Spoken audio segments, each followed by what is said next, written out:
আল্লাহ বলেন দুনিয়ার জমিনে সময়ের প্রেক্ষাপটে সময়ের প্রয়োজনে আমার আদেশ যদি বাস্তবায়ন করতে পারো, নিষেধগুলো যদি বর্জন করতে পারো, আল্লাহ বলেন আমার আদেশ যদি বাস্তবায়ন করতে পারো, আমি যা নিষেধ করলাম তা যদি বাস্তবায়ন করতে পারো, দুনিয়ার জমিনে বিচারের বাণী হাহাকার করে কাঁদবে না, কোনো মানুষ অনাহারে থাকবে না, কোনো মানুষ জুলুমের শিকার হবে না, কোনো মানুষ নির্যাতনের শিকার হবে না, সারা দুনিয়ার মধ্যে শান্তি আমার আল্লাহ প্রতিষ্ঠা করে দিবেন, ঠিক কিনা?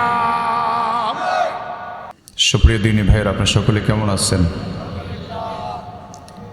আলহামদুলিল্লাহ, মহান আল্লাহ পাকের অপরন্ত দয়া মেহেরবানিতে আপনাদের নেক দর বরকতে আমিও ভালো আছি আলহামদুলিল্লাহ। আমাদের সবাইকে ভালো রাখলেন কে? একটু জবান খুলে ভালো করে আওয়াজ করে বলেন কে? চাইলে কোনো মানুষ ভালো থাকতে পারবে না।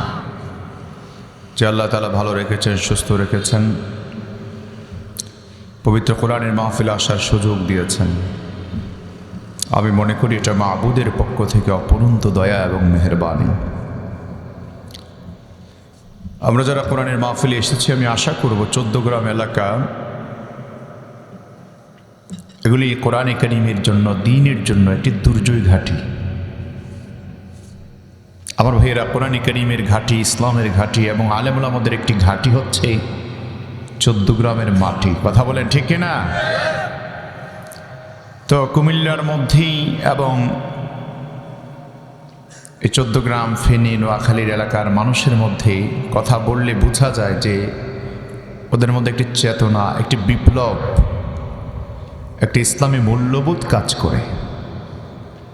আমি শুনেছি আশেপাশে বেশ কিছু মাহফিল হচ্ছে এবং আওয়াজও কিছু কিছু আসতেছে। তা আমরা অন্তত এই এলাকার যারা আছেন, যাদের কানে আওয়াজ যাচ্ছে, ওরা যদি মাহফিলে আসে, পরিবেশটা কি ভালো হবে না ইনশাআল্লাহ? আরও যারা আছে ওরা যেন চলে আসে। আমরা দোয়া করি আল্লাহ পাক আসার মতো তৌফিক দান করুন। আর একটু জোরে বলেন আমিন। ইখলাসের সাথে আমলের নিয়তে কিছু কথা যেন বলতে পারি, আমরা যেন সকলেই শ্রবণ করতে পারি, আল্লাহ তাআলা যেন তৌফিক দান করেন। আলহামদুলিল্লাহিল্লাযী খালাকাল ইনসান ওয়া আল্লামাহুত তিবয়ান ওয়া নাশহাদু আন লা ইলাহা ইল্লাল্লাহু ওয়াহদাহু লা শারীকা লাহু لا ضد له ولا ند له ولا مثل له ونشهد أن سيدنا وسندنا وحبيبنا وطبيبنا وطبيب قلوبنا ومولانا محمدا عبده ورسوله صلى الله تعالى عليه وعلى آله وأصحابه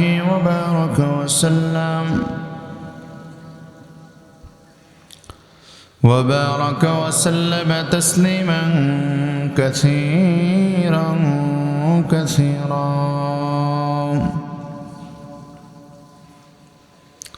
أما بعد، فقد قال الله تعالى في كلامه المجيد والفرقان الحميد: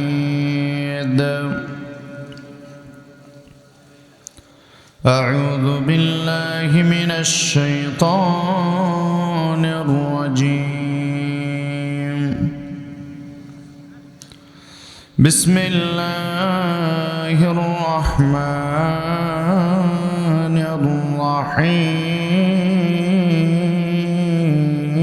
الرحيم. بسم الله الرحمن الرحيم.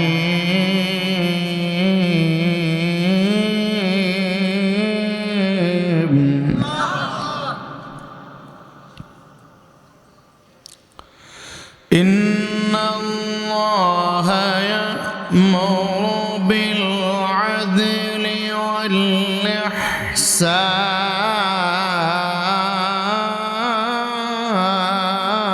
والإحسان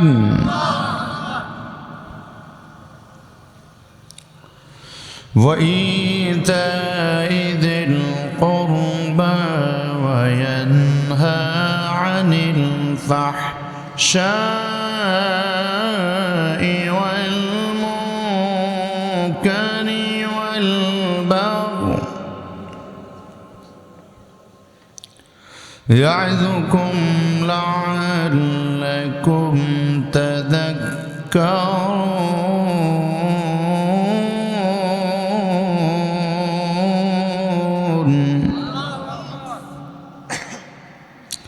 عن أبي سعيد الخدري رضي الله تعالى عنه قال قال سيدنا رسول الله صلى الله عليه وسلم: من رأى منكم منكرا فليغيره بيده فإن لم يستطع فبلسانه فإن لم يستطع فبقلبه وذلك ضعف الإيمان. رواه مسلم أو كما قال النبي عليه الصلاة والسلام. صدق الله العلي العظيم وصدق رسوله النبي الكريم، ونحن على ذلك من الشاهدين والشاكرين والذاكرين، والحمد لله رب العالمين. সবাই মহব্বতের সাথে দুরূদ শরীফ পড়ুন। اللهم صل على محمد وعلى آل محمد كما صليت على إبراهيم وعلى آل إبراهيم إنك حميد مجيد. اللهم بارك على محمد وعلى آل محمد كما باركت على إبراهيم وعلى آل إبراهيم إنك حميد مجيد. اللهم صل على روح محمد في الأرواح وعلى جسد محمد في الأجساد وعلى قبر محمد في القبور. اللهم صل وسلم وبارك عليه. محبت الشد پڑھن بلغ العلا بكماله حسنت جميع خصاله صلوا عليه وآله. আরেকটু প্রাণ ভরে মহব্বতে পড়ুন বালাগাল উলা বিকামালিহি কাশাফাদ দুজা বিজামালিহি হাসানাত জামিউ খাসালিহি। दिल मेरा चीन लिया एक अरबी ने मक्के मदनी हाशमियों मुत्तलबीन बलगल उला बिकमालिहि कशफद दुजा बिजमालिहि हसनत जमीउ खसालिहि सल्लु अलैहि व आलिहि। मुख्तसर जिक्र करो ला इलाहा इल्लल्लाह जोड़े ला इलाहा इल्लल्लाह ला इलाहा इल्लल्लाह ला इलाहा इल्लल्लाह ला इलाहा इल्लल्लाह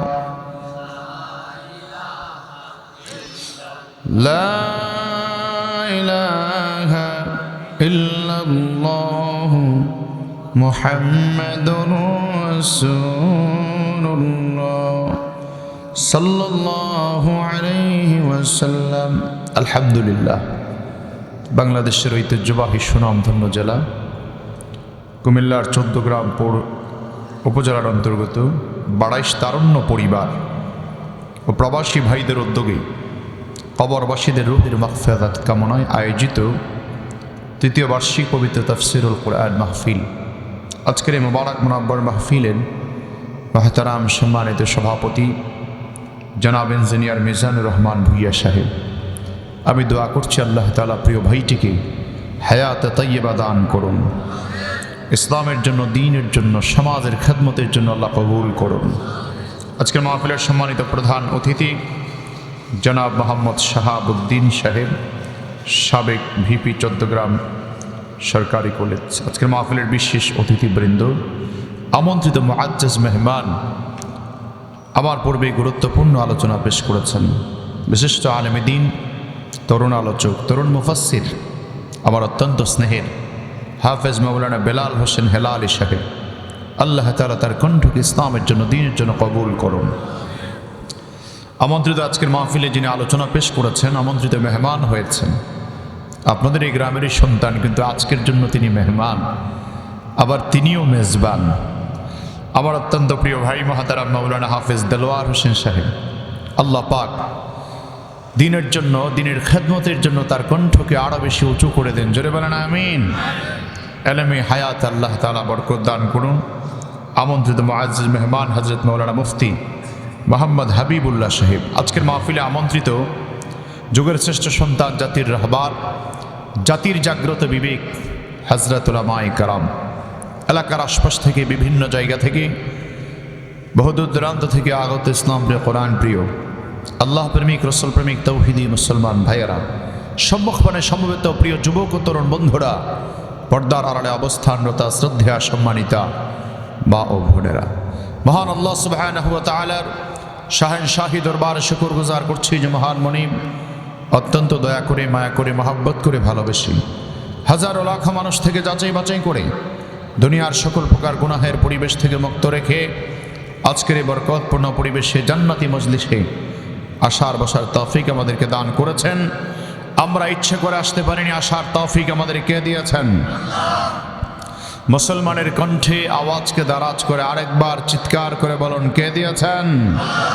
এজন্য সে মহান মনিবের দরবারে, মাবুদের দরবারে হৃদয়ের সবটুকু আবেগ, ভালোবাসা, অনুভূতি উজাড় করে, শরীরের সমস্ত শক্তিকে একত্রিত করে, আকাশ বাতাস মুখরিত করে এমনভাবে কালিমাতুশ শুকর আদায় করি যেন আমাদের শুকরিয়ার আওয়াজ এ জমিন থেকে আল্লাহ পাকের আরশে আজিম পর্যন্ত পৌঁছে যায়।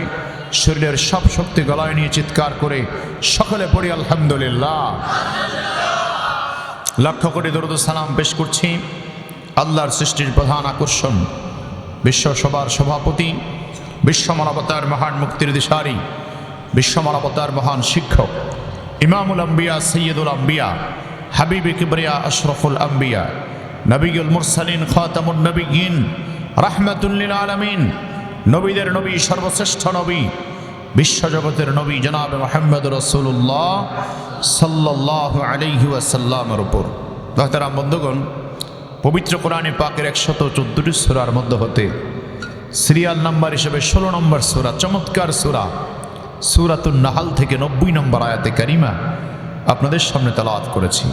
রাসূল পাক সাল্লাল্লাহু আলাইহি ওয়াসাল্লামের পবিত্র জবান থেকে বর্ণিত এক টুকরা হাদিস আপনাদের খেদমতে পেশ করেছি। কথা বলার মতো শক্তি, আলেম, যোগ্যতা, ইস্তেদাদ আমার নেই। মহান মনিব আল্লাহ পাকের কাছে তৌফিক চাই, আপনাদের সকলের কাছে আন্তরিকপূর্ণ দোয়া চাই। রব্বুল আলামিন যেন দয়া করে, মেহেরবানি করে আমাদের বাস্তব জীবনের প্রয়োজনে, হেদায়েতের উদ্দেশ্যে, ইখলাসের সাথে গুরুত্বপূর্ণ প্রয়োজনীয় কিছু কথা সহজ সরল সাবলীল ভাষায় তার গোলামের জবান দিয়ে বের করে দেন। সকলে বলুন আমিন। আর একবার মহাব্বতে আওয়াজ করে বলুন আমিন। মুহতারাম বন্ধুগণ, এবছর সহ তৃতীয় বছর এ তাফসীরুল কোরআন মাহফিল অনুষ্ঠিত হচ্ছে। আমার ভাইয়েরা, এই মাহফিলকে বাস্তবায়ন করার জন্য যে সকল ভাইয়েরা কষ্ট করেছেন, পরিশ্রম করেছেন, সহযোগিতা করেছেন, আপনারা যারা জীবনের মূল্যবান সময়টুকু আল্লাহর জন্য, দ্বীনের জন্য ওয়াকফ করে কোরআনে কারীমের ময়দানে বসে পড়লেন, অন্তরস্থল থেকে সকলকে মোবারকবাদ জানাই। সফরের হালাত আল্লাহ পাকের দরবারে বিশেষভাবে দোয়া করছি রব্বুল আলামিন যেন আজকের মাহফিলকে উসিলা করে আয়োজক, বক্তা, শ্রোতা আমাদের সকলকে জান্নাতুল ফেরদাউসের মেহমান হিসেবে কবুল করেন। আল্লাহ তাআলা যেন আজকের মাহফিলকে উসিলা করে অত্র এলাকার জমিনে যত মুসলমান নরনারী কবরে আছেন প্রত্যেকের কবর আযাব যেন আল্লাহ মাফ করে দেন। কোরআনের মাহফিলে আসতে পেরে বসতে পেরে আমরা খুশি না বেজার? আমার ভাইয়েরা, যেহেতু অনেক বছর পর্যন্ত অনেকে স্বাধীনভাবে কোরআনের কথা শুনতে পারে না, কোরআনের মাহফিলের অ্যারেঞ্জমেন্ট করলে, ব্যবস্থাপনা করলে বিভিন্ন রকমভাবে প্রতিকূলতা, প্রতিবন্ধকতা সৃষ্টি করা হতো। কথা বলেন ঠিক কিনা? এখন যেহেতু আলহামদুলিল্লাহ পরিবেশটা উন্মুক্ত হয়েছে, তাই মনের আবেগে অনেকে ওয়াজ মাহফিল করছেন, যার জন্য আলহামদুলিল্লাহ একই দিনে অনেক সময় 3-4টা মাহফিল হয়ে যায়, যার জন্য হয়তো বা সবাই একই মাহফিলে উপস্থিত হতে পারে না। উপস্থিতি বেশি হওয়া কম হওয়া এটা মাহফিলের সফলতা নয়। সফলতা হলো মাহফিল থেকে যে কথা হবে ওই কথাগুলি যদি অল্প মানুষও শোনে, আর ওই অল্প কথাগুলি যদি আল্লাহর কাছে কবুল হয়, কিছু সংখ্যক মানুষ যদি আমল করে, তাহলে মাহফিল আল্লাহর কাছে মঞ্জুর হবে। ঠিক কিনা? তা আমার ভাইয়েরা, আমি আপনাদের খেদমতে আরজ করবো, আজকের এই মাহফিলে আসতে পেরে বসতে পেরে আপনারা খুশি না বেজার? খুশি হয়ে থাকলে আওয়াজ করে সবাই ভালো করে আওয়াজ দিয়ে বলেন আল্লাহু আকবার। আমার ভাইয়েরা, 14 গ্রামবাসীর আওয়াজটা কিন্তু আর একটু ভালোভাবে হয়, কারণ কুমিল্লা, 14 গ্রাম এইগুলি বাংলাদেশ নয়, গোটা বিশ্বের মধ্যে একটি ব্র্যান্ড। কথা বললে, আওয়াজ দিলে গোটা বিশ্বময় খবর হয়ে যায়। কথা বলেন ঠিক কিনা? মাশাআল্লাহ। এই জন্য আপনারা যে 14 গ্রামের মানুষ আর আমি যে 14 গ্রামে আছি, এই জিনিসটা যেন বুঝতে পারি আমি ভালোভাবে, আশেপাশের লোকেরাও যেন বুঝতে পারে যে আল্লাহর বান্দারা অনেকেই কোরআনের মাহফিলে আছেন। এজন্য কণ্ঠের আওয়াজকে দারাজ করে আরেকবার চিৎকার করে বলে আল্লাহু আকবার। মাশাআল্লাহ। আর আজকের দিনে আমাদেরকে আওয়াজ দেওয়ার বড় প্রয়োজন, কারণ আমাদের জন্মের পরে আমাদের কানে যে আওয়াজ শোনানো হয়েছে সেটা ছিল আল্লাহু আকবার।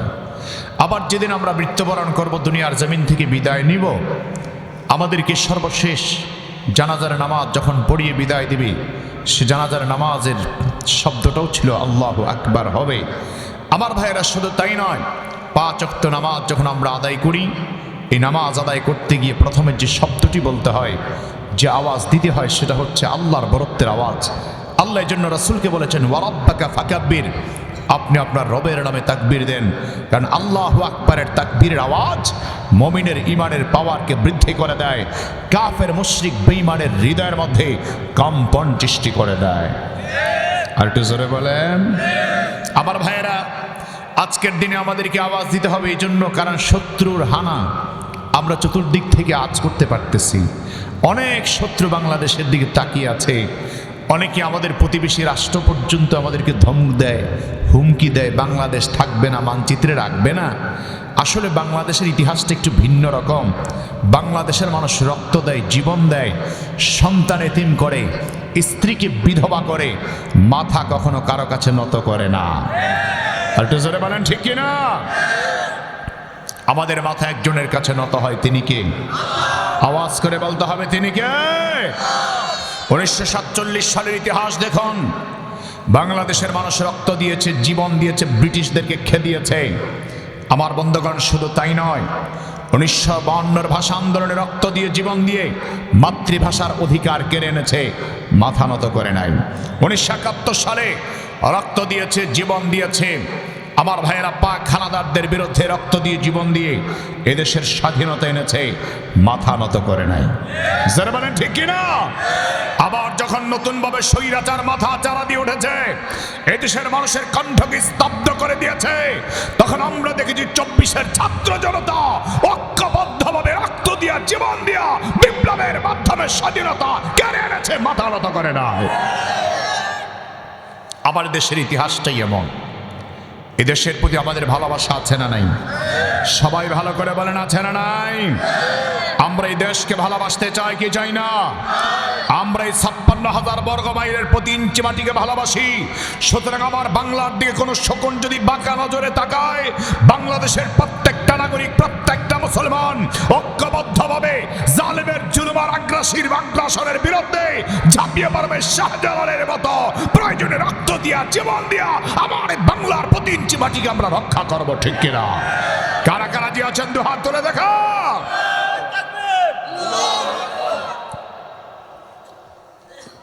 আমার বন্ধুগণ, এই জন্য ইসলামের পক্ষে, দেশের পক্ষে, কোরআনের পক্ষে আমাদেরকে আওয়াজ দেওয়ার দরকার আছে না নাই? আমি আপনাদেরকে একটু জাগ্রত করতে চাই, কারণ আমাদের মধ্যে সেই চেতনা জাগ্রত করা দরকার, যেই চেতনা ছিল শাহজালাল রহমাতুল্লাহ আলাইহির মধ্যে, ঠিক কিনা? আমাদের মধ্যে সেই চেতনা জাগ্রত করা দরকার, যেই চেতনায় 800 বছর পর্যন্ত ভারতবর্ষ শাসন করেছে হযরত মুহাম্মদ বিন কাসিমের উত্তরসূরিরা। সেই চেতনা আমাদের মধ্যে জাগ্রত করার দরকার আছে না নাই? ওরা আমাদেরকে যতই ভয় দেখাক, আলহামদুলিল্লাহ আমরা কখনো ভয়ে কাতুর নয়। আমরা বিশ্বাস করি এই জমিনের মালিক যিনি, আমাদের রিজিক খাওয়াবেন তিনি। যারা বলেন ঠিক কিনা? ওরা আমাদের আলো বন্ধ করে দিবে, পেঁয়াজ বন্ধ করে দিবে। এখন আলহামদুলিল্লাহ আমাদের বাংলাদেশে আলুর অভাব নাই, পেঁয়াজের অভাব নাই। সব দেওয়ার মালিককে আসতে বলবেন না, জোরে বলেন কে? এখন দেখবেন কয়দিন পরে আলু আর পেঁয়াজ নিয়ে যে কান্দা শুরু হয়েছে, ওদের চোখের পানি শেষ হয়ে যাবে। অবস্থা খুবই ভয়াবহ, কারণ বাংলাদেশ ওদের সবচেয়ে বড় মার্কেট প্লেস। এখন সেখানে তারা মার্কেট করতে পারছে না, সেল দিতে পারতেছে না, কান্নাকাটি শুরু হয়ে গেছে। কয়দিন পরে হয়তো বর্ডারের কাছে এসে আব্বা দুলাবাই টাকা শুরু হবে, কিছু আলু আর পেঁয়াজ নিয়ে যান। আমরা তখন বলবো নেহি খায়েঙ্গে ভাই। কথা বলেন ঠিক কি না? আমরা জানি আমাদের রিজিক দেওয়া একজনের, আমাদের রিজিকের মালিক একজন, তিনি কে? আসতে বলবেন না, জোরে বলেন তিনি কে? সুতরাং শাহজালাল রহমাতুল্লাহ আলাইহি চলে গেলেও শাহজালালের অনুসারী হয়ে আমরা বেঁচে থাকতে চাই। কথা বলেন ঠিক কিনা? ছোটে আয় শাহজালালের নির্ভীক সৈনিকেরা, খতম করো গোবিন্দেরই চালা চামুন্ডা গুলা। অলিদের এই ভূমিতে বিপ্লবেরই মশাল জ্বালা, অলিদের এই ভূমিতে বিপ্লবেরই মশাল জ্বালা। ছোটে আয় শাহজালালের নির্ভীক সৈনিকেরা, খতম করো গোবিন্দেরই চালা চামুন্ডা গুলা। শাহজালাল রহমাতুল্লাহ আলাইহির সাথে সঙ্গী সাথী যারা ছিলেন, তাদের তাওয়াক্কুল ছিল, তাদের ভরসা ছিল বিজয় দেওয়ার মালিককে। আল্লাহ পাক বিজয় দিয়েছেন, গৌর গোবিন্দ পালাতে বাধ্য হয়েছে। সুতরাং সেই গৌর গোবিন্দের ভূমিকায় যদি কেউ আসতে চায়, আমরাও শাহজালাল রহমাতুল্লাহ আলাইহির চেতনায় জাগ্রত হয়ে যাব। কথা বলুন ঠিক কিনা? আল্লাহ পাক আমাদের ঈমানকে মজবুত করুক, জোরে বলেন আমিন। আমার ভাইয়েরা, পবিত্র কোরআনে কারীম থেকে আমরা কথা শুনবো ইনশাআল্লাহ। এই কোরআন আল্লাহ পাক মানুষের জন্য যা দিয়েছেন, প্রত্যেকটা বিধান মানুষের কল্যাণে আল্লাহ দিয়েছেন। একটা বিধানও আল্লাহ মানুষের অকল্যাণে দেয় না। এই দুনিয়ার জমিনে যত নবী রাসূলগণ ছিলেন, প্রত্যেকটা নবীকে আল্লাহ পাক এই কল্যাণ দিয়ে পাঠিয়েছেন, কল্যাণের কথা বলার জন্য আল্লাহ পাঠিয়েছেন। কিন্তু আফসোস হলো, দুনিয়ার মানুষ নবীদের কল্যাণের পথ চিনে নাই, নবীদের কল্যাণের পথ আঁকড়ে ধারণ করতে পারে নাই। নবীরা সঠিক পথ দেখিয়েছে, নবীরা জান্নাতের পথ দেখিয়েছে, উম্মত জাহান্নামের দিকে হেঁটেছে। নবীরা ভালো কথা বলেছে, তারা খারাপ ভাবে নিয়েছে। আমরাও ওয়ারাসাতুল আম্বিয়া হিসাবে মানুষদেরকে ভালো পথে আহ্বান করি, হকের কথা বলি, সত্যের কথা বলি। দেখা যায় আমাদের সত্যের কথাগুলিও অধিকাংশ মুসলমান উম্মত ভালোভাবে নিতে পারে না, ঠিক কিনা? এই জন্য আমি আজকে আপনাদের সামনে যে কোরআনে কারীমের যে তেলাওয়াত করেছি, যে আয়াত, সূরাতুন নাহলের 90 নম্বর আয়াত, বড় চমৎকার আয়াত। এই আয়াতটি এমনই চমৎকার, এমন একটি গুরুত্বপূর্ণ আয়াত, পৃথিবীর অধিকাংশ খতিব সাহেবরা জুমার নামাজের দ্বিতীয় খুতবায় বা প্রথম খুতবায় আয়াতটুকুন তেলাওয়াত করেন। আমার ভাইয়েরা, গুরুত্ববহ একটি আয়াত। কিন্তু আফসোস হলো, আমাদের দেশের অধিকাংশ মসজিদে হক কথাগুলি অনেক কারণে বলা যায় না, বলতে পারে না। কারণ হক কথা বললে, কোরআনের সঠিক কথাগুলি বললে, খতিব সাহেবের কথা বলতে দেরি, চাকরি যাইতে দেরি হয় না। আসতে বলবেন না, জোরে বলেন ঠিক কিনা? এরকম সোসাইটি, এরকম পরিবেশ আমাদের বাংলাদেশে কোন কোন জায়গায় আছে না নাই? আমি তো বলি, বাংলাদেশের 3.5 লক্ষ মসজিদের মিম্বার আছে। 3.5 লক্ষ মসজিদের মিম্বার থেকে যদি সত্য কথা, হক কথা, ইমানের পক্ষের কথা ঐক্যবদ্ধভাবে বলা যায়, কোন নাস্তিক, কোন তাগুত, আল্লাহ দ্রোহী, নবীর দুশমন, ইসলামের বিরুদ্ধে কোনো কথা বলতে পারবে না। এই জন্য দুনিয়াতে ইমাম যারা হবে, ইমামদের কিছু দায় দায়িত্ব আছে না নাই? আল্লাহ রাব্বুল আলামিন বলেন, ও পৃথিবীর মানুষেরা, ও পৃথিবীর ইমানদারেরা, দুনিয়ার জমিনে আমি আল্লাহ তাআলা যত নবী রাসূল পাঠিয়ে দিলাম, সব নবী রাসূলদেরকে আমি আল্লাহ তাআলা ইমামতির মতো গুরুত্বপূর্ণ দায়িত্ব প্রদান করেছি। সুবহানাল্লাহ।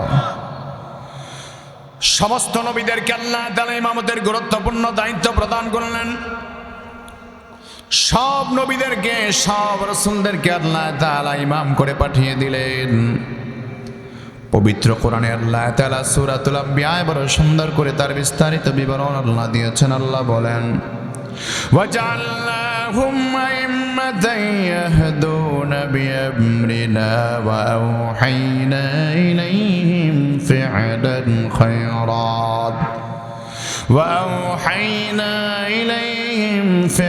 الخيرات وإقام الصلاة وإيتاء الزكاة وكانوا لنا عابدين.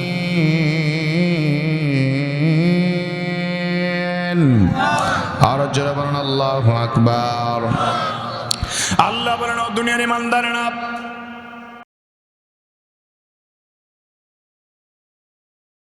দুনিয়ার জমিনে আমি আল্লাহ তাআলা যত নবী রাসূল পাঠিয়ে দিলাম, সব নবীদেরকে আমি আল্লাহ তাআলা ইমাম বানায় দিলাম। সব নবীদেরকে আমি আল্লাহ তাআলা ইমামতের মতো গুরুত্বপূর্ণ দায়িত্ব দান করলাম। আল্লাহ বলেন, তাদেরকে ইমাম বানিয়ে দিলাম, নেতা বানিয়ে দিলাম। আল্লাহ বলেন, কেন বানালাম?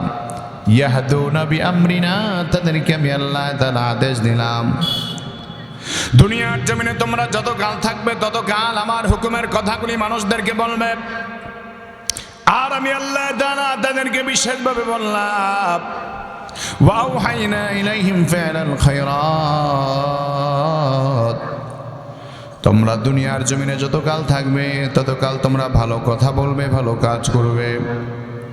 ওয়া ইকামাস সালাত, তোমরা নামাজ কায়েম করবে, তোমরা যাকাত আদায় করবে, নামাজ কায়েম করবে, যাকাত আদায় করবে। আল্লাহ বলেন, সব নবীগণ তা বাস্তবায়ন করেছেন। তা কেন করেছেন? আল্লাহ বলেন, ওয়া কানু লানা আবিদিন, কারণ তারা আমার ইবাদত গুজার বান্দা ছিল। আমার ইবাদত তারা করেছেন। জোরে কোন সুবহানাল্লাহ। তার মানে দুনিয়ার জমিনে আল্লাহ যত নবী পাঠালেন, সব নবীদেরকে আল্লাহ তাআলা ইমাম বানিয়ে পাঠালেন। সব নবীরা ইমাম ছিলেন, সব নবীরা ইমামতের দায়িত্ব পালন করেছেন। উম্মতকে হেদায়েতের দায়িত্ব তারা বহন করেছেন, হেদায়েতের জন্য দাওয়াতের দায়িত্ব গ্রহণ করেছেন। আল্লাহ বলেন, সব নবীদেরকে আমি আল্লাহ তাআলা ইমাম করে পাঠালাম, নেতা বানিয়ে আমি আল্লাহ তাআলা পাঠিয়ে দিলাম।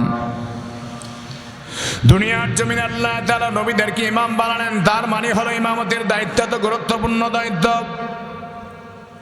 যারা এই সমাজের মাঝে ইমামতি করবে, ইমামতির জায়গায় যারা আধিষ্ঠিত হবে, আমার বন্ধু, নবীরা যে দায়িত্বগুলি পালন করেছেন তাদেরকে সে দায়িত্ব পালন করার দরকার আছে না নাই? এই জন্য আমরা দেখতে পাই ওলামায়ে কেরাম যখন মিম্বার থেকে হক কথাগুলি বলেন, ভালো কথাগুলি বলেন। আবার বন্ধুগণ, হক কথা যখন বলা হয়, সত্যের পক্ষে কথা যখন বলা হয়, তখন দেখা যায় কিছু কিছু মানুষ এমন পাওয়া যায় যারা ইমামদের বিরুদ্ধে বিদ্রোহের দাবানল জ্বালিয়ে দেয়, খতিবদের বিরুদ্ধে বিদ্রোহের দাবানল জ্বালিয়ে দেয়। আমার বন্ধুগণ, যারা ইমাম আলেম ওলামাদের বিরুদ্ধে বিদ্রোহের দাবানল জ্বালিয়ে দেয়, বুঝতে হবে তাদের ঈমান আকীদা শুদ্ধ হয় নাই, এখনো তাদের মধ্যে নাফাকি রয়ে গেছে, ঠিক কিনা? আমার বন্ধুগণ, আমরা যারা কোরআনের কথা বলি, হক কথা যারা বলি, সত্যের পক্ষে আমরা যারা দাওয়াত দেই, আল্লাহর দ্বীনের পক্ষে যারা আমরা কথা বলি, আমাদের ভিন্ন কোনো উদ্দেশ্য নাই, ভিন্ন কোনো চিন্তা নাই। আমাদের উদ্দেশ্য হলো একটাই, কোরআনে কারীমের কথাগুলি শোনার পরে প্রত্যেকটা মানুষ যেন আল্লাহকে চিনতে পায়, প্রতিটা মানুষ যেন আল্লাহমুখী হয়, প্রতিটা মানুষ যেন হারাম ছেড়ে দেয়, প্রতিটা মানুষ যেন ন্যায়ের কাজ করে, প্রত্যেকটা মানুষ যেন সত্যের পথে চলে, মিথ্যার পথ থেকে পরিহার করে প্রতিটা মানুষ যেন জান্নাতের পরে উঠতে পারে। কিন্তু আমরা দেখলাম এই হক কথাগুলি প্রচার করার কারণে, দাওয়াত দেওয়ার কারণে আমাদের বাংলাদেশ নয়, শুধু যুগে যুগে আমরা দেখতে পেলাম জমানার যারা ইমাম ছিলেন জালেমদের জুলুমের মাধ্যমে, জুলুমের কারণে, অন্যায়ের কারণে, অপরাধ না করার কারণে অনেক নির্যাতিতভাবে, নিপীড়িতভাবে, অত্যাচারিতভাবে আমার বন্ধুগণ তাদের দিনাতিপাত করতে হয়েছে, ঠিক কিনা? ও আমার বন্ধুগণ, ইমামতির দায়িত্ব এমন গুরুত্বপূর্ণ একটা দায়িত্ব, ভালো করে বুঝবেন। সমাজের মধ্যে যখন ইমাম নিয়োগ করা হয় তখন ইমাম নিয়োগ করার সময় তার মাথা থেকে পা পর্যন্ত দেখা হয়, ঠিক কিনা? সমাজের ইমাম নিয়োগ করলে তার মাথা থেকে পা পর্যন্ত সবটাই পরীক্ষা করা হয়। আবার দেখা যায় তিনি নফল নামাজ পড়েন কিনা, সুন্নত পড়েন কিনা, উপবিনেশ রাগ পড়েন কিনা, তাও কিন্তু তিনি দেখেন। আবার দেখা যায় তার ঘরের পরিবারের খবর নেয়, তার স্ত্রী পর্দায় থাকে কিনা, সন্তানগুলি কোন লাইনে চলে সে খবর পর্যন্ত নেয়। কিন্তু যিনি খবর নেয় তার ম্যাডাম কিন্তু দৈনিক 3 বার মার্কেটে না গেলে আমার বন্ধু পেটের ভাত ওনার হজম হয় না। কথা বলো ঠিক কিনা? আমার বন্ধুগণ, ইমামতির দায়িত্ব যখন দেওয়া হয় তখন যাচাই বাছাই করে দেওয়া হয়। দুনিয়ার জমিনে মানুষ যেমন ইমামতির জন্য যাচাই বাছাই করে নির্বাচিত করেন, আমার আল্লাহ ইমামতির জন্য নবীদেরকে যাচাই বাছাই করে নির্বাচিত করেছেন। ও আমার বন্ধু, দুনিয়ার জমিনে আমি আপনি যখন ইমাম নির্বাচিত করি, নির্বাচনের পর ইমাম সাহেবদেরকে যখন মিম্বারের মধ্যে দাঁড় করায় দেই, মেহরাবে যখন দাঁড় করায় দেই, মেহরাবে দাঁড় করানোর পরে যখন ইমামতির জন্য তিনি দাঁড়িয়ে যায়, আমার বন্ধু আপনারা আমার সাথে জবাব দিবেন, কথাটা বোঝার জন্য জবাব দিবেন। মাগরিবের নামাজের ফরজ কয় রাকাত? আসতে বলবেন না, জোরে বলেন, কয় রাকাত? আমার বন্ধু ইমাম সাহেবকে নিয়োগ দিলেন মাগরিবের নামাজের আগে, এখন উনি মাগরিবের নামাজ পড়াবেন।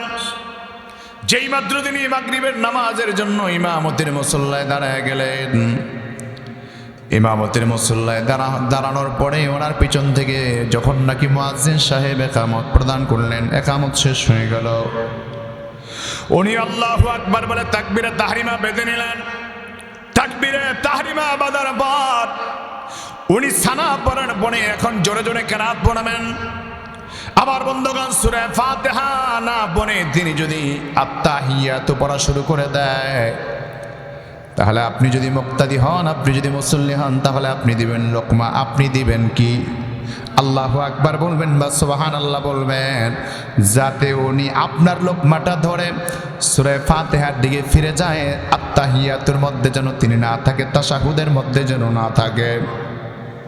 কিন্তু আপনি একবার লোকমা দিলেন, আল্লাহু আকবার বলে ইমাম সাহেব যদি আপনার লোকমা গ্রহণ না করে, উনি আত্তাহিয়াতু কমপ্লিট করার পরে আবার দেখা যায় উনি দুরূদ শরীফ পড়া আরম্ভ করলো। আবার আপনি লোকমা দিলেন, উনি আপনার লোকমা গ্রহণ না করে তৃতীয়বার লোকমা দেওয়ার পর তিনি আবার দোয়া বা সূরা পড়া আরম্ভ করে দিল। এখন এক নাকাত নামাজের মধ্যে আপনি লোকমা দিলেন 3 বার, ইমাম সাহেব কিন্তু সূরত বদলায় কিন্তু আসল জায়গায় যায় না। তাহলে ইমামকে আপনি ততক্ষণ পর্যন্ত মানবেন, ইমাম যতক্ষণ আল্লাহ আর রাসূলের হুকুম মানবে, তরিকা মানবে। আল্লাহর হুকুম নবীর তরিকার বাহিরে যদি যায়, ইমামতির জায়গায় ওনারে আর রাখা যেতে পারে। এই ব্যাপারে কাজী আবু ইউসুফ রাহমাতুল্লাহ আলাইহি কাজী আল কযাত বর্ণনা করেছেন ফতোয়া শামিতে। ইমামতির মুসল্লা যারা যখন ইমাম সাহেব আল্লাহু আকবার বলে নিয়ত বাঁধবেন, একবার আপনি ভুলের কারণে লোকমা দিলেন, 2 বার আপনি লোকমা দিলেন, 3 বার আপনি লোকমা দিলেন, উনি যখন আপনার লোকমাটা শুনলেন না, মানলেন না, হযরত আবু ইউসুফ রাহমাতুল্লাহ আলাইহির বক্তব্য হলো স্পষ্ট, 3 বার লোকমা দেওয়ার পরে আর লোকমা চলবে না। ওনাকে আস্তে করে জামা ধরে টান দিয়া পিছনের দিকে নামায় দিয়া আপনি নিজে ইমামতের মুসল্লায় চলে যাবেন, অথবা যোগ্য কোনো ব্যক্তি থাকলে তার ইমামতের মুসল্লায় দিয়া দিবেন। তার মানে এতবার ভুল করার পরে ওনার এতাত আর চলবে না। এখন সরাসরি যিনি আল্লাহ এবং রাসূলের এতাত করবেন তাকে ইমামতের মুসল্লায় বসাতে হবে, ঠিক কিনা? আমার বন্ধুগণের বক্তব্য আমার দেওয়ার পিছনে একটা বড় কারণ হলো, আল্লাহ বলেছেন ওয়াজআল্লাহুম আইম্মাতান, আমি আল্লাহ সব নবীদেরকে ইমাম বানালাম, সব নবীদেরকে আমি আল্লাহ তাআলা নেতা বানিয়ে দিলাম। ও আমার বন্ধুগণ, মসজিদের ইমামতি যিনি করবেন, সমাজের ইমাম তিনি হবেন, রাষ্ট্রের ইমাম তিনি হবেন। যিনি মসজিদে ইমামতি করবেন না, সমাজের মধ্যে নেতৃত্ব দিবেন, রাষ্ট্রের মধ্যে নেতৃত্ব দিবেন, সূরা ফাতিহা জিজ্ঞেস করলে বলতে পারবে না, এমন লোক সমাজের ইমাম হওয়ার যোগ্যতা রাখতে পারে না। এখন আমার বন্ধু, আমরা যখন সমাজের নির্বাচন করি, সমাজের মধ্যে আমরা যখন ইমাম বানায় দেই, এমন লোকের আমরা ইমাম বানায় দেই, ওই নেতার পিছনে আমরা করি এমন নেতার পিছনে স্লোগান দেই, কুতুবায়ের চরিত্র ফুলের মতো পবিত্র, নামাজ নাই এক ওয়াক্ত, গাঞ্জা খায় 5 ওয়াক্ত। কথা কোন ঠিক কিনা? আমার বন্ধুগণ, আপনি যখন ইমাম নির্বাচন করবেন, সমাজের নেতা আপনি নির্বাচন করবেন, সমাজের নেতা নির্বাচন করার জন্য দেখতে হবে উনি নামাজ পড়তে পারে কিনা, সত্য কথা বলে কিনা, মদ গাঁজা খায় কিনা।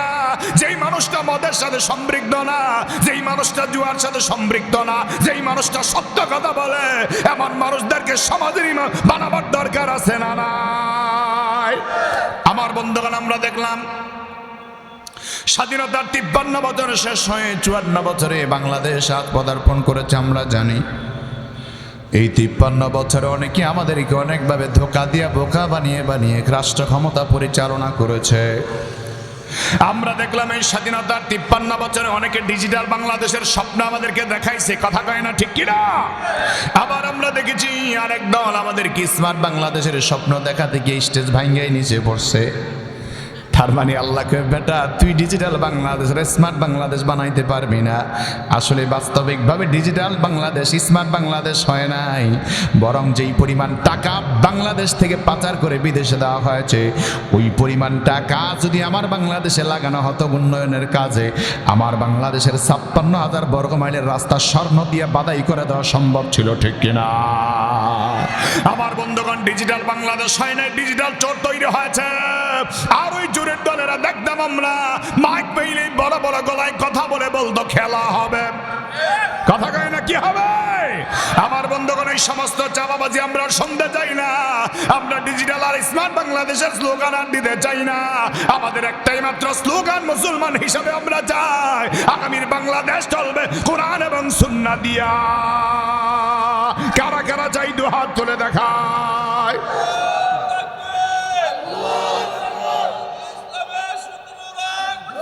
আমার ভাইয়ারা, কোরআন সুন্নাহর আলো সব জায়গায় জ্বালাবার দরকার আছে না নাই?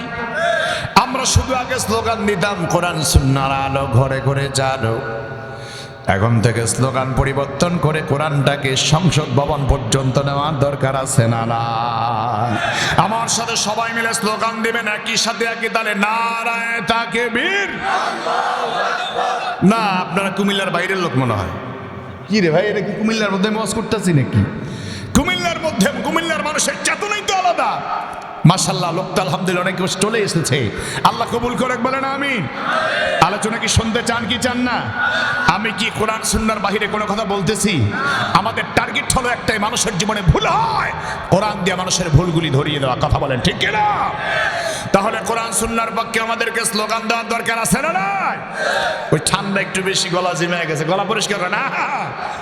আমি আপনাদেরকে নিয়ে স্লোগান দিতে চাই, নারায়ে তাকবীর, কোরআন সুন্নাহর আলো। এবার বলবো সংসদে জালো, কোরআন সুন্নাহর আলো সারা বিশ্বে জালো, কোরআন সুন্নাহর আলো। নারায়ে তাকবীর। খুশি না বেজার? মুরব্বীরা মনে একটু একটু বেজার। কিরে ভাই, খুশি না বেজার? আল্লাহ কবুল করে, জোরে কেন আমিন। তার মানে আমার বন্ধু, সমাজের যারা ইমাম হবেন, সমাজের যারা নেতা হবেন, সমাজের ইমাম আর সমাজের নেতা হওয়ার জন্য আমার আল্লাহ তাআলা তাদের জন্য কোরআনের বিধান দান করলেন। এখন যেই মানুষটা নিজে গাঞ্জা খায়, ওই মানুষটা যদি সমাজের নেতা হয়ে যায়, সমাজের মধ্যে গাঞ্জাখোর বাড়বে না কমবে? আর যেই মানুষটা গাঁজা খায় না, মদ খায় না, যেই মানুষটা নামাজি হয়ে যায়, এমন মানুষ যদি সমাজের নেতা হয়ে যায়, সমাজের মধ্যে বেনামাজি থাকবে না, সব নামাজি হয়ে যাবে। ঠিক কিনা? এই জন্য আল্লাহ বলেছেন, ওয়াওহাইনা ইলাইহিম ফাআলাল খায়রাত। আমি আল্লাহ তাআলা তাদেরকে ভালো কাজের আদেশ দিলাম, আর তাদেরকে আমি আল্লাহ বললাম, ওয়া ইকামাস সালাতি ওয়া ইতাআজ যাকাত। তোমরা নামাজ কায়েম করো, যাকাত আদায়ের আন্দোলন করো, আর আমার আবেদ হওয়ার জন্য তোমরা চেষ্টা চালাও, কারণ তোমরা আমার আবেদ। ও আমার বন্ধুগণ, আমার ভাইয়েরা, সমাজের মধ্যে এমন কিছু মানুষ আমরা দেখতে পাই, বিশেষ করে রাজধানী শহর ঢাকায় আমরা দেখি অনেক মসজিদের খতিব সাহেবের চাকরি যায় শুধুমাত্র হক কথা বলার কারণে, ঠিক কিনা?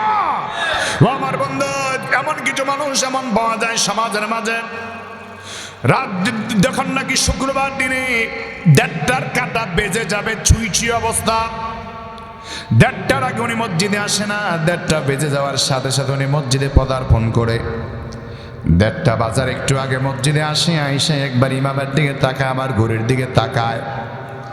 কোন সময় নি 1:30টা বেজে যায়, ইমাম নি 1 মিনিট দেরি করে, এমন কিছু পাবলিক আছে না রাই? এখন ইমাম সাহেব যখন নামাজ পড়াইতেছেন, নামাজের জন্য প্রস্তুতি নিতেছেন, খুতবার বয়ান সমাপ্ত করতে করতে কিছুটা লম্বা হয়ে গেল, ওনার আর সহ্য হলো না। নামাজে যখন দাঁড়ায় গেল, আবার কেরাত লম্বা নিল, কারণ উনি তো মুনাফেক, ওনার সহ্য হচ্ছে না। কারণ মসজিদের সবার শেষে ঢোকা, সবার আগে বের হয়ে যাওয়া, এটা মুমিনের আলামত নয়, এটা মুনাফেকের আলামত, ঠিক কিনা? আবার বন্ধুগণ, এখন তিনি মসজিদে ঢোকার পর ওনার ছটপটানি শুরু হয়ে গেল, জ্বালা শুরু হয়ে গেল। ইমাম যখন নাকি নামাজের মধ্যে কেরাত পড়তেছেন, কেরাত আবার একটু লম্বা নিলেন, ওনার তো আর সহ্য হয় না। এখন নামাজের মধ্যে তার কইতে পারে না, হুজুর তাড়াতাড়ি নামাজ শেষ করেন। উনি একটু বরাবর ইমামরে সিগন্যাল মারে, তার মানে বুঝাইতে চাই, হুজুর আপনি কেরাতে তো লম্বা নেন, তাড়াতাড়ি কেরাত শেষ করেন। এখন আপনি বলেন, ইমামরে যদি নামাজের মধ্যে ধমকায় আর উস্কানি দেয়, এমন মার্কা মুসল্লির নামাজ কোনোদিন আল্লাহর কাছে কবুল হবে নাকি? আমার বন্ধুগণ, সমাজের মধ্যে সুদখোর থাকবে, বেনামাজি থাকবে, সমাজের মধ্যে ঘুষখোর থাকবে।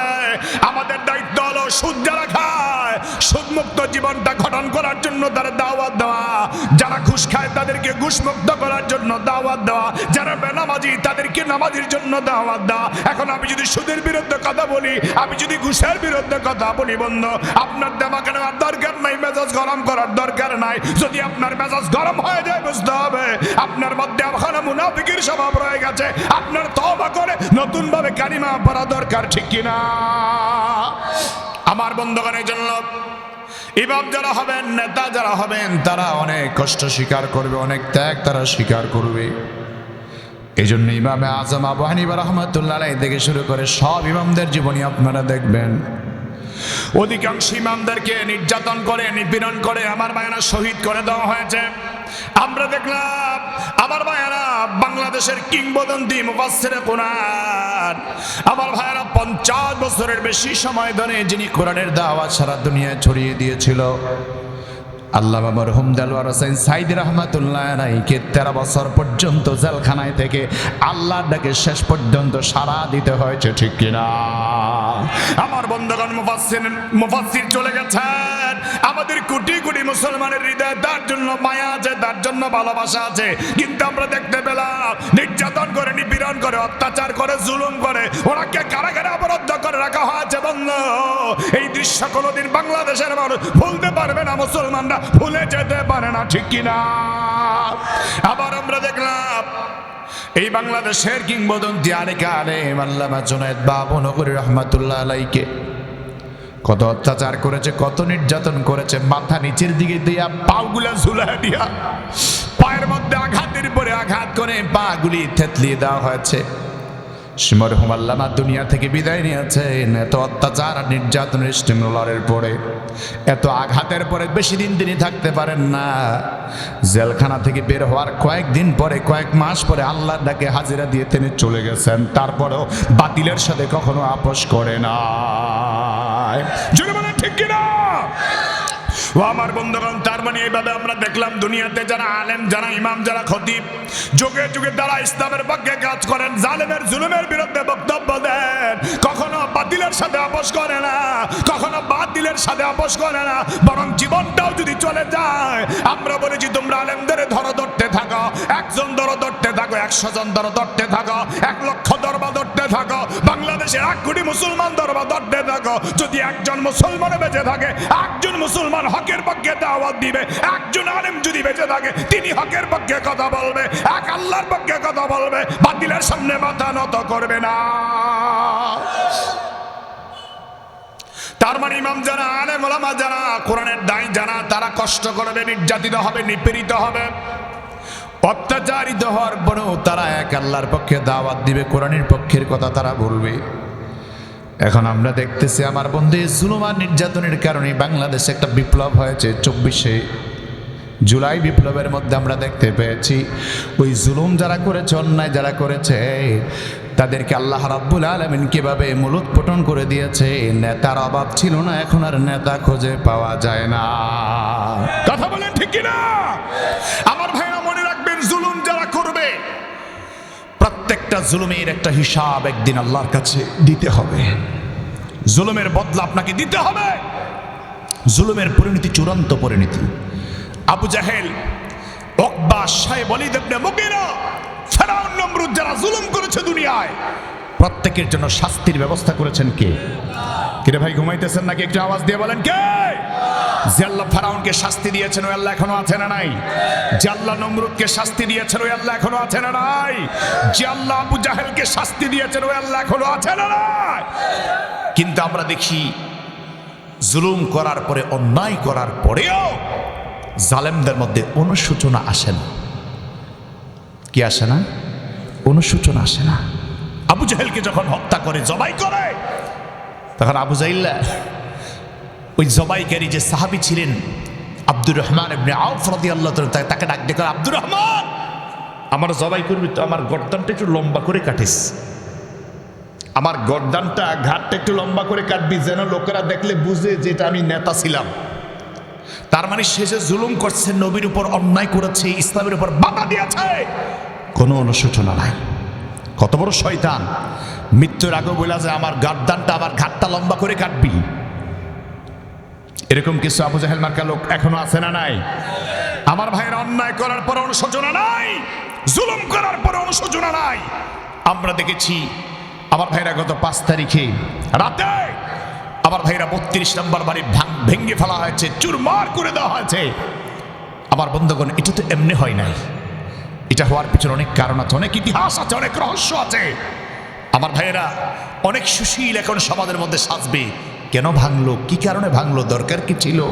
আমার বন্ধুগণ, আমি আপনাদেরই বলি, এবং এটাও বলবে যে কাজটা মোটেও ঠিক হয়নি, এরকম কথা বলা অনেক লোক থাকবে।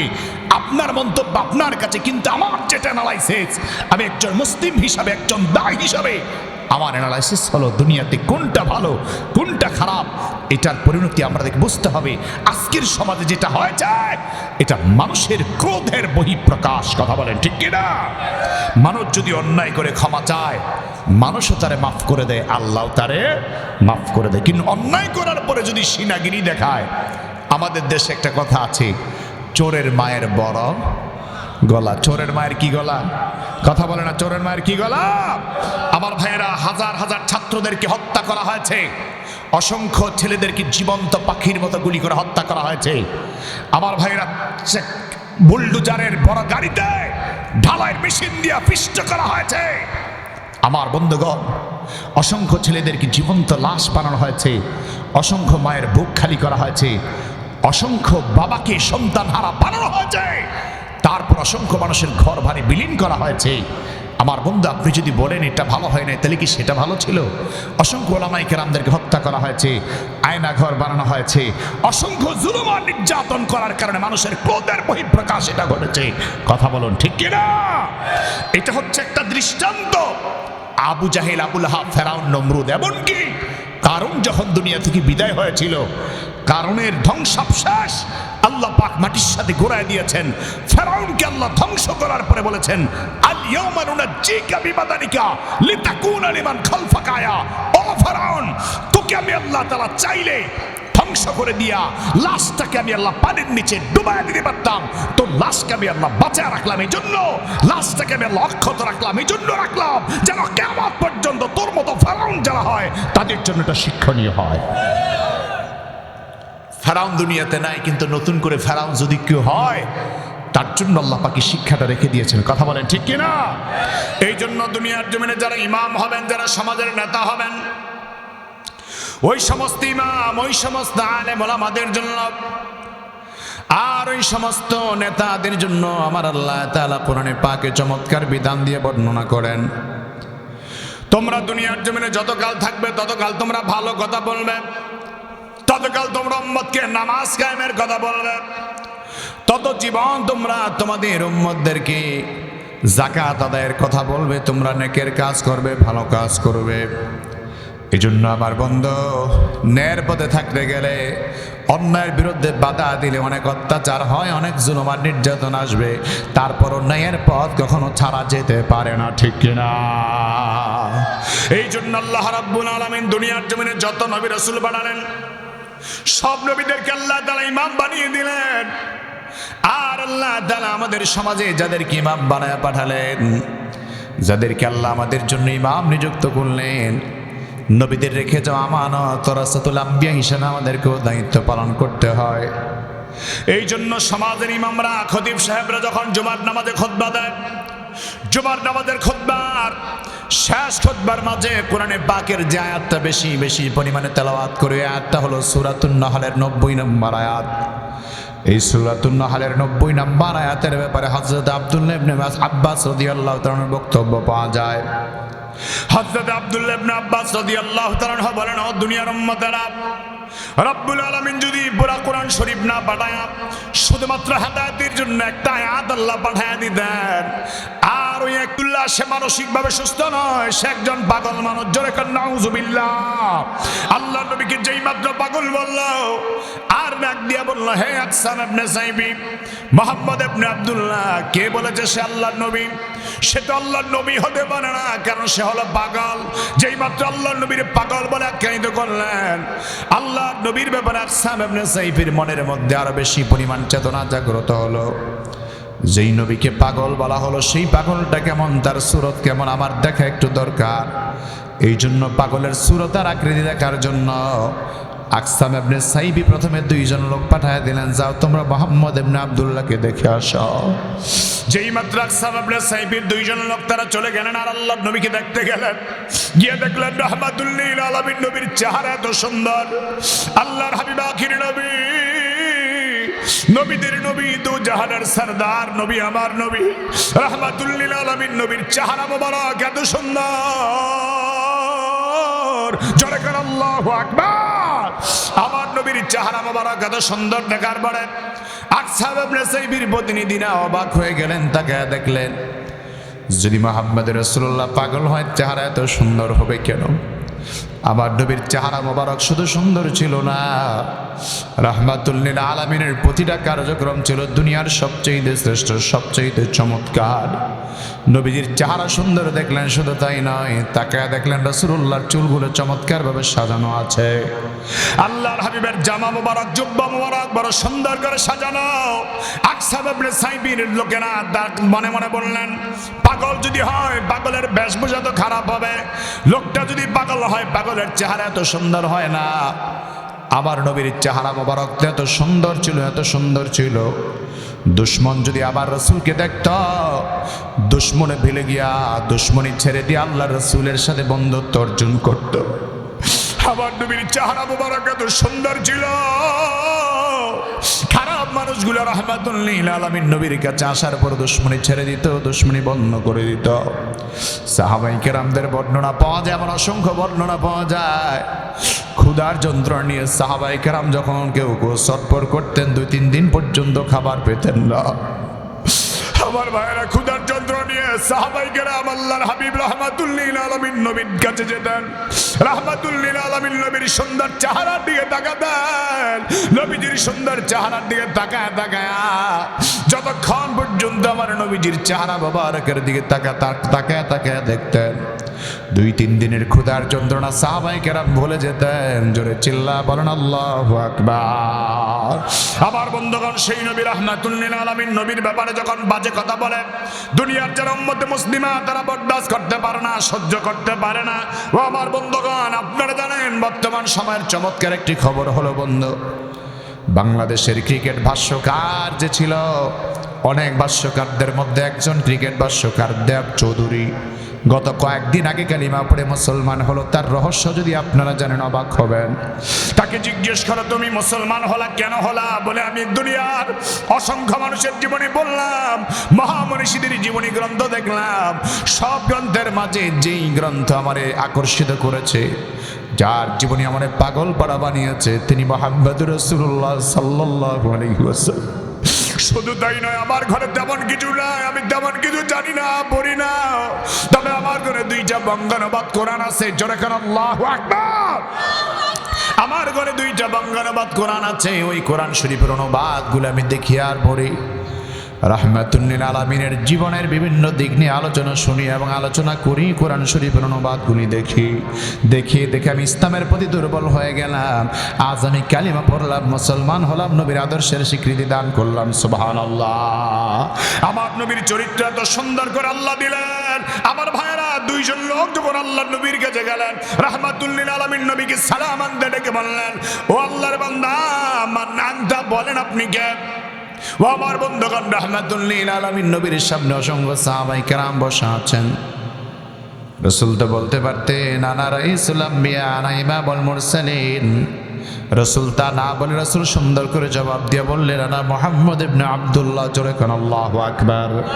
এখন আমাদের মধ্যে অনেক মানুষদের লকাব বলতে বলতে, উপাধি বলতে বলতে নাম পর্যন্ত ভুলে যাওয়া লাগে। কেউ যদি বলে উনি কে, বলে উনি অনেক বড় লোক, উনি অনেক বড় সাহেব, অনেক অনেক কিছু। আবার বন্ধু রাসূল বোঝাতে চাইলেন, না না, যত শর্ট করে পারো নিজের পরিচয়টা সংক্ষিপ্ত ভাবে দাও। তোমার পরিচয় তোমার কর্মে দিবে, তোমার পরিচয় তোমার সূরাতে দিবে না, তোমার পরিচয় তোমার কাজ কর্মে দিবে।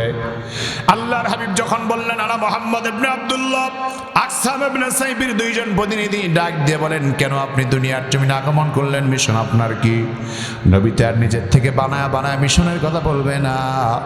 রাহমাতুল্লিল আলামিন নবী চুপ করে বসা আছেন। হঠাৎ করে আল্লাহর পক্ষ থেকে জিবরাইল আমিন আগমন করলেন। আর জিবরাইল আমিন আগমন করে আয়াত আল্লাহর নবীকে শোনায় দিলেন। আয়াত হলো সূরাতুন নাহলের 90 নম্বর আয়াতটা জিবরাইল আমিন রাসূলকে শোনায় দিলেন। এই আয়াত নিয়ে যখন ওই আকসাব ইবনে সাইবির প্রতিনিধি লোকেরা আকসাব ইবনে সাইবির কাছে বিস্তারিত সব বিবরণ দিলেন আর সব কথা বললেন। আকসাব ইবনে সাইবি বলে, আমার প্রতিনিধিরা, মক্কার নেতা আবু জাহেলকে বলার দরকার নাই, আমরা চলে যাই আমাদের গোত্রে, আমরা চলে যাই আমাদের গোত্রের মাঝে, বনু তামিম গোত্রে আমরা চলে যাই। আকসাম ইবনে সাইফি বনু তামিম গোত্রে চলে গেলেন। আর সেখানে যাওয়ার পরে লোকজনকে রাসূলের ব্যাপারে বিস্তারিত বললেন। সব বিস্তারিত বলার পরে দলবদ্ধভাবে কয়েকজন লোক নিয়ে আইসা আকসাম ইবনে সাইফি রাহমাতুল্লিল আলামিন নবীর হাত ধরে কালিমা পড়ে মুসলমান হয়ে যায়। চিল্লা বলেন আল্লাহু আকবার। আমার বন্ধুগণ, কোরআনে কারীমে এমন কোন আয়াত আল্লাহ নাজিল করলেন যে আয়াত পুরা কোরআনের সমান? কোরআন শরীফ যদি আল্লাহ নাজিল না করতেন, একটা আয়াত যদি আল্লাহ তাআলা নাজিল করতেন, রাহমাতুল্লিল আলামিন নবী হিসাবে প্রমাণ পেশ করার জন্য একটা আয়াতই যথেষ্ট ছিল। আয়াতটা হলো সূরাতুন নাহলের 90 নম্বর আয়াত। আমার আল্লাহ তাআলা আয়াতের মাঝে দুনিয়াবাসীর জন্য কি শিক্ষা রেখেছেন? আল্লাহ বলেন, ইন্নাল্লাহা ইয়া'মুরু বিল আদলি ওয়াল ইহসান। আল্লাহ বলেন, দুনিয়ার মানুষেরা, আমি আল্লাহ তোমাদেরকে স্পেশাল কিছু আদেশ দিলাম, স্পেশাল কিছু নিষেধ দিলাম। আল্লাহ বলেন, দুনিয়ার জমিনে সময়ের প্রেক্ষাপটে, সময়ের প্রয়োজনে আমার আদেশ যদি বাস্তবায়ন করতে পারো, নিষেধগুলো যদি বর্জন করতে পারো, আল্লাহ বলেন, আমার আদেশ যদি বাস্তবায়ন করতে পারো, আমি যা নিষেধ করলাম তা যদি বাস্তবায়ন করতে পারো, দুনিয়ার জমিনে বিচারের বাণী হাহাকার করে কাঁদবে না, কোনো মানুষ অনাহারে থাকবে না, কোনো মানুষ জুলুমের শিকার হবে না, কোনো মানুষ নির্যাতনের শিকার হবে না। সারা দুনিয়ার মধ্যে শান্তি আমার আল্লাহ প্রতিষ্ঠা করে দিবেন, ঠিক কিনা? এই দুনিয়ার জমিনে আমরা শান্তি চাই কি চাই না? আসতে বলবেন না, জোরে বলেন, চাই কি চাই না? বাংলাদেশের এই পরিবেশে শান্তি আমরা চাই কি চাই না? ও আমার বন্ধু, শান্তি যদি চাইতে হয় কোরআন মানার দরকার আছে না নাই? এই কোরআন আমার আল্লাহ তাআলা সব বিস্তারিত বলেছেন। আল্লাহ তাআলা 1 নম্বরে বলেন, ইন্নাল্লাহা ইয়া'মুরু বিল আদল। আল্লাহ বলেন, আমি আল্লাহ তাআলা কোরআনে পাকে আমার সব উম্মতদের আদেশ দিলাম, সব মানুষদের আমি আল্লাহ তাআলা দুনিয়ার জমিনে আদেশ দিলাম, সেটা হলো আদল প্রতিষ্ঠা করো, ইনসাফ প্রতিষ্ঠা করো। আমার বন্ধুগণ, ইনসাফ যদি প্রতিষ্ঠিত না হয়, সমাজের মধ্যে আপনি যতই ডিজিটাল প্রযুক্তি নিয়ে আসবেন, মানুষের মধ্যে শান্তি আসবে না। শান্তি যদি আনতে হয়, সমাজ যদি সুন্দর করতে হয়, তাহলে ইনসাফ প্রতিষ্ঠা করা লাগবে। আমার বন্ধুগণ, আমি বলি, মুফাসসিরিন কেরামদের বক্তব্য আমি নকল করে বলি। মুফাসসিরিন কেরাম আগে বলেছেন, আল আদলু ফি নাফসিহি, ইনসাফ আগে নিজের মধ্যে প্রতিষ্ঠা করা, ইনসাফ আগে নিজের সারদিন হাত দেহের মধ্যে প্রতিষ্ঠা করা। সেই ইনসাফ কেমন করে প্রতিষ্ঠা করবেন? একটুখানি সময়ের জন্য ভাবনায় পড়ে যান। আমার বন্ধু, আল্লাহ চাইলে আমাদেরকে কুকুর বানায় পাঠাতে পারতেন, ঠিক কিনা? আল্লাহ চাইলে আমাদের বিড়াল বানায় দুনিয়ায় পাঠাতে পারতেন, চাইলে আল্লাহ হাইওয়ান জানোয়ার বানায় পাঠাতে পারতেন। যদি আল্লাহ একটা বার ভাবেন, যদি আল্লাহ কুকুর বানায় পাঠাতেন আর পেটের ক্ষুধার যন্ত্রণা নিয়ে যদি মানুষের দুয়ারে দুয়ারে আমরা যেতাম, ওই পেটের ক্ষুধার যন্ত্রণা নিয়ে যদি আমরা বাড়িওয়ালার দরজার সামনে যেতাম, বাড়িওয়ালা যদি আমাদের তাড়ায় দিত, একবারের দরজা থেকে বিতাড়িত হলে আরেকবারের দরজায় গিয়ে আমরা দাঁড়াতাম। ওই বাড়িওয়ালা যদি বিদায় করে দিত, ওই বাড়ির দরজায় খাবার না বেলা রাতের পরে রাত পাগলের মতো ছুটাছুটি করে পেটটা মাটির সাথে লাগাই দিয়ে রাত্রটা কাটায় দিত। আল্লাহকে বান্দারে তোর আমি আল্লাহ কুকুর বানাইলাম না, তোর আমি আল্লাহ বিড়াল বানাইলাম না, শুকুর বানাইলাম না। ওয়ালাকাদ কাররামনা বানি আদম, তোর আমি আল্লাহ আশরাফুল মাখলুকাত মানুষ বানায় পাঠালাম। ও বান্দা, তোর আমি আল্লাহ মানুষ বানায় পাঠালাম। কেন পাঠালাম রে বান্দা, একটুখানি শোনা না।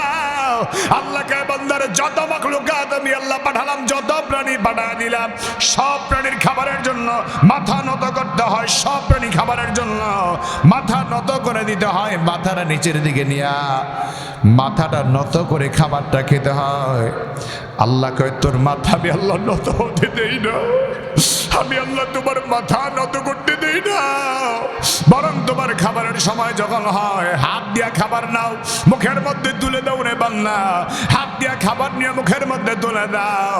আমি আল্লাহ তোমার মাথাকে খাবারের সঙ্গে মাথা নত করে লাগাইতে দেই না। তার মানে আল্লাহ বুঝাইতে চায় বান্দারে, দুনিয়ার অন্যান্য মাখলুকাত আমি আল্লাহর সেজদা দিতে পারে না।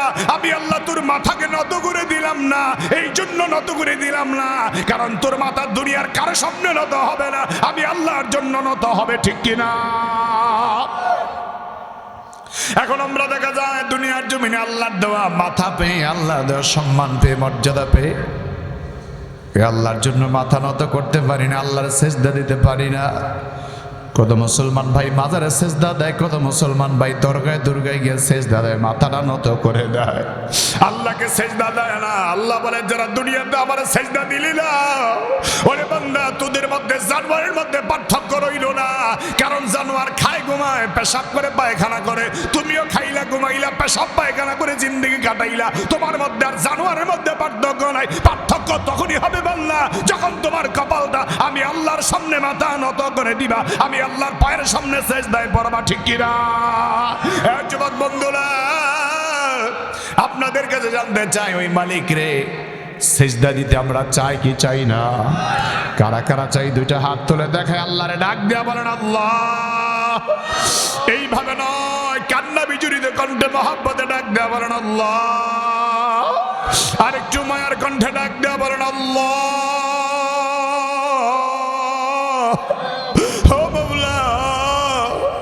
আমরা হতভাগা, কপাল পোড়া আল্লাহ। আশরাফুল মাখলুকাত হয়েও তোমার চিনলাম না রে মাওলা। আশরাফুল মাখলুকাত হয়েও তোমার কদমের সেজদা দিতে পারি না রে আল্লাহ। আল্লাহ তাআলা তোমার দরবারে ফরিয়াদ, কিয়ামতের ময়দানে তুমি সব মানুষদেরকে সেজদার জন্য আহ্বান করবা, সবাইকে বলবা ওয়ায়াউমা ইউদাউনা ইলা সুজুদি ফালা ইস্তাতিউ। আল্লাহ কিয়ামতের ময়দানে সব মানুষদের সেজদার জন্য ডাকবা। যারা দুনিয়ায় সেজদা দেয় তারাই তোমার কিয়ামতে সেজদা দিতে পারবে। আল্লাহ আমরা জানি না কিয়ামতের ময়দান যেদিন কায়েম হবে, যেদিন মা বাবা আপনজন কেউ কারো সাহায্য করবে না, যেদিন সেজদার জন্য ডাক দিবা মাওলা, নাফরমানদের পাগুলো উপরের দিকে উঠে যাবে, মাথা নিচের দিকে ঝুলতে থাকবে, উল্টা করে থাকবে। ও আল্লাহ, নাফরমানরা সেজদা দিতে পারবে না। হায় আল্লাহ, তোমার দরবারে ফরিয়াদ, আমাদেরকে নাফরমানদের অন্তর্ভুক্ত করে দিও না। আমাদেরকে তোমার সেজদা দানকারী বান্দা হিসেবে কবুল করে নাও। জোরে কানা আমিন। হে মুসলমান, দুনিয়ার জমিনে আল্লাহকে পাবার জন্য, আখিরাতে সেজদা দেওয়ার জন্য দুনিয়ার জমিনে আল্লাহর সেজদা দেওয়ার দরকার আছে না নাই? আসতে বলবেন না, জোরে বলেন আছে না নাই? তাহলে এক নম্বর ইনসাফ হলো, নিজের দেহের মধ্যে কষ্ট লাগতেছে নাকি? আপনাদের খারাপ লাগতেছে? বন্ধু, আর কয়েক মিনিট কথা বলবো ইনশাআল্লাহ, তারপরে মোনাজাতের দিকে চলে যাব। আমার বন্ধু, এক নাম্বার হলো বান্দা যখন আল্লাহকে দুনিয়ায় সেজদা দিবে, আখিরাতেও সে বান্দা আল্লাহর সেজদা দিতে পারবে। ঠিক কিনা? তাহলে এক নম্বরে দুনিয়াতে সেজদা দেওয়া, আল্লাহর হুকুম মানা, এটা বান্দার পক্ষ থেকে আদল, আল্লাহর জন্য, আল্লাহর পক্ষ থেকে বান্দার জন্য 1 নাম্বার আদল হলো নিজের দেহের মধ্যে ইনসাফ প্রতিষ্ঠা করা। এজন্য আপনি বেশি রাত সজাগ থেকে প্রতি রাতে তাহাজ্জুদ পড়েন, অর্ঘুমা থাকেন, এটা আমার আল্লাহ চায় না। বরং রাসূল বলেছেন তোমার শরীরের জন্য তোমার হক আছে, তোমার রাত্রের জন্য তোমার হক আছে, তোমার স্ত্রীর জন্য হক আছে, পরিবারের লোকদের জন্য তোমার হক আছে। আমার বন্ধুগণ, সেজন্য নিজের উপর নিজে ইনসাফ প্রতিষ্ঠা করা, আমার ভাইয়েরা আদল প্রতিষ্ঠা করা। 2 নম্বরে আমার আপনার জন্য ইনসাফ প্রতিষ্ঠা করতে হবে আমার আপনার পরিবারে, আমার আপনার পরিবারে। আমার ভাইয়েরা 3 নম্বরে সমাজের মধ্যে ইনসাফ প্রতিষ্ঠা করা লাগবে। ও আমার বন্ধুগণ, ইনসাফ যদি কায়েম করতে হয়, আল্লাহ বলেছেন ওয়াইদা হাকামতুম বাইনান নাসি আন তাহকুমু বিল আদল, তোমরা যখন বিচার ফয়সালা করবে তখন তোমরা ইনসাফের সাথে বিচার করবে। তখন তোমরা 6 নম্বরে আর 2 নম্বরই করবা না, টাকার অঙ্ক বেশি পায় বিচারের রায়টা ঘুরায় দিবা না। মনে রাখবা সবচাইতে বড় বিচারক একজন আছে, তিনি কে? আমার বন্ধুগণ আওয়াজ করে বলেন তিনি কে? আল্লাহ তাআলা বলেন 1 নম্বরে তোমরা ইনসাফ কায়েম করবা দুনিয়ায়। আর দুনিয়ার মানুষদের মধ্যে যদি ইনসাফটা কায়েম হয়ে যায় তাহলে দুনিয়ার কোথাও কোনো অশান্তি আর জুলুম থাকবে না। আমার বন্ধু, এবার আসেন ইনসাফের রূপরেখাটা কেমন, আদলের রূপরেখাটা কেমন হওয়া উচিত। আমরা জানি জলিলুল কদর সাহাবী, সারা দুনিয়ার মধ্যে অর্ধ জগৎ যিনি শাসন করেছেন তার নাম হলো হযরত ওমর ইবনে খাত্তাব রাদিয়াল্লাহু তাআলা। চিল্লা করে আল্লাহু আকবার। সেই ওমর ইবনে খাত্তাব রাদিয়াল্লাহু তাআলার জীবনী শুনলে অবাক হবেন আপনারা, বিস্তারিত বলার মতো সুযোগ নাই, তবে আমি আপনাদেরকে শুধু টাচ নিয়ে যাই। হযরত ওমর ইবনে খাত্তাব রাদিয়াল্লাহু তাআলা আল্লাহর নবীর জলিলুল কদর এমন একজন সাহাবী, খলিফাতুল মুসলিমিন, আমিরুল মুমিনিন হযরত ওমর রাদিয়াল্লাহু তাআলার জীবনী আপনারা শুনলে আপনারা অনেকে জানেন, কিন্তু হযরত ওমরের মধ্যে তাকওয়ার যে অবলম্বনটা ছিল, তাকওয়ার যে অবস্থাটা ছিল। হযরত ওমর রাদিয়াল্লাহু তাআলা একদিন মিম্বারে দাঁড়ায় খুতবা দিতেছেন। মিম্বারে দাঁড়ায় যেই মাত্র মিম্বারে দাঁড়ায় খুতবা দিন ওমর, জুমার দিনের খুতবা, হঠাৎ করে একজন মুসল্লি দাঁড়ায় বলে ওমর খুতবা বন্ধ করে দাও। কেন ওমর খুতবা বন্ধ করে দাও? আমার প্রশ্ন আছে, প্রশ্নের জবাব না দিয়ে তুমি খুতবা দিতে পারবা না। হযরত ওমর রাদিয়াল্লাহু তাআলা বলেন তাহলে বলো কি প্রশ্ন? বলে ওমর, বাইতুল মাল থেকে জামার কাপড় পেলাম, সবার পাঞ্জাবিটা খাটো হয়ে গেল, সবার জামা খাটো হলো, তোমার জামাটা লম্বা কেন? জবাব দাও। আল্লাহু আকবার। কি অবস্থা চিন্তা করেন, রাষ্ট্রপ্রধান একটু লম্বা জামা পরছে, জিজ্ঞেস করে তোমার জামাটা লম্বা কেন? জবাব দাও। আমার ভাইয়ের, ইসলামী রাষ্ট্র, ইসলামী খেলাফতের এটাই হলো সৌন্দর্য। আমার ছেলে অপরাধ করবে, আমি রাষ্ট্রপ্রধান পার পেয়ে যাবে, গরিবের ছেলে অপরাধ করবে পার পাবে না, তার জন্য সব বিচার করো। এটার নাম ইনসাফ নয়। কথা বলেন ঠিক কিনা? যারা বলেন ঠিক কিনা? তার মানে আমার ছেলে অপরাধ করলে যেমন বিচার হওয়া দরকার, গরিবের ছেলে অপরাধ করলেও তেমন বিচার হবে। আমার ছেলের জন্য যেমন ছাড় দেওয়া যাবে না, গরিবের জন্য যেমন ছাড় দেওয়া যাবে না। আমার ছেলে যদি অপরাধ করে তার জন্য তেমন বিন্দু পরিমাণ ছাড় দেওয়া যাবে না। এটার নাম হলো ইনসাফ। হযরত ওমরকে ডাক দিয়া ওমর তুমি বলো, আমাদের জামাগুলি সব খাটো খাটো হলো, তোমার জামাটা কেন লম্বা হলো? হযরত ওমর বলছে আমার এই জবাব আমার ছেলে আব্দুল্লাহ দিবে। হযরত আব্দুল্লাহকে ডাক দেয়া বলেন আব্দুল্লাহ জবাব দিয়া দাও। হযরত আব্দুল্লাহ বিন ওমর রাদিয়াল্লাহু তাআলা দাঁড়ায়া বলছে, ও নবীর সাহাবায়ে কেরাম শুনে নাও, আমার যে জামাটা আমার দেওয়া হয়েছে বাইতুল মাল থেকে, জামার কাপড়টা আমি আমার আব্বাকে দিলাম, কারণ আমার বাবা অনেক লম্বা মানুষ, যদি জামাটা বানায় ওনার যে কাপড়টা ছিল ওই কাপড় দিয়া জামা বানালে ওনার জামাটা দেখতে ভালো লাগবে না, খাটো লাগবে, এই জন্য আমার জামার কাপড়টাও দিয়ে দিলাম। 2টা জামার কাপড় মিলে জামা বানিয়েছে, এই জন্য জামাটা লম্বা হয়েছে। আমার বন্ধুগণ, হযরত ওমর রাদিয়াল্লাহু তাআলা বললেন, মুরব্বি তুমি জবাব পাইলা কিনা? আল্লাহ নবীর গ্রাম্য সাহাবী, সাধারণ সাহাবী ডাক দিয়ে বলেন ওমর জবাব পেয়ে গেলাম, জবাব পেয়ে গেলাম, খুতবা বাদ দিয়া দেন। হযরত ওমর রাদিয়াল্লাহু তাআলা বলে খুতবা এখন আমি দিব না, তবে আমার একটা কথা, আমার যদি চলার পথে কোনো ভুল দেখো তোমরা তরবারি দিয়া সোজা করে দিবা, সোজা করে দিবা, সোজা পথটা আমারে দেখায় দিবা। জোরে কেন আল্লাহু আকবার। আমার বন্ধুগণ, সে ওমর ইবনে খাত্তাব রাদিয়াল্লাহু তাআলা রাষ্ট্র পরিচালনা করেছেন, এমন ভাবে রাষ্ট্র পরিচালনা করেছেন আর তার অন্তরে আল্লাহ তাআলার এত বেশি ভয় কাজ করেছেন। হযরত ওমর যখন ইন্তেকাল করলো, যারা ওনার লাশ ধোয়াতে গেলেন, লাশ গোসল করাতে গিয়ে দেখতে পেলেন পিঠের মধ্যে কালো কালো কিছু দাগ দেখা যায়। হযরত ওমর রাদিয়াল্লাহু তাআলার পিঠের মধ্যে কালো দাগ দেখার পরে যারা লাশ গোসল করাতে গেলেন সবাই অবাক হয়ে গেলেন, আমিরুল মুমিনিনের পিঠের মধ্যে কালো কালো চাবুকের দাগ দেখা যায় কেন? স্ত্রীদেরকে জিজ্ঞেস করলেন, ওনার পিঠের মধ্যে কালো দাগ আমরা কেন দেখতে পাই? স্ত্রীরা বললেন, রাতের বেলা ঘরে আসার পরে সারাদিনের কাজের হিসাব নেয়, সারাদিনের কাজের হিসাব তিনি নিজেরটা নিজে করেন। যদি কোনোদিন আল্লাহর ইবাদতের মধ্যে গাফিলতি হয়ে যায়, হযরত ওমর নিজের চাবুকটা হাতের মধ্যে নিয়ে নিজের পিঠের মধ্যে আঘাত দিয়া কবর, তুমি খারাপ হয়ে গেলা। আজকের দিনে এশরাক ছুটলো কেন? আজকের দিনে আউয়াবিন নামাজটা ছুটলো কেন? আজকের দিনে অমুক ইবাদতটা ছুটলো কেন? এই কথা বলে বলে নিজের পিঠের মধ্যে চাবুক দিয়া আঘাত করেন, নিজের নিজে শাসন করেন। আমার বন্ধুগণ, যে নিজের নিজে শাসন করতে পারে আল্লাহর ভয়ে, ওরে গোটা দুনিয়া ভয় করবে এমনিতেই, ঠিক কিনা?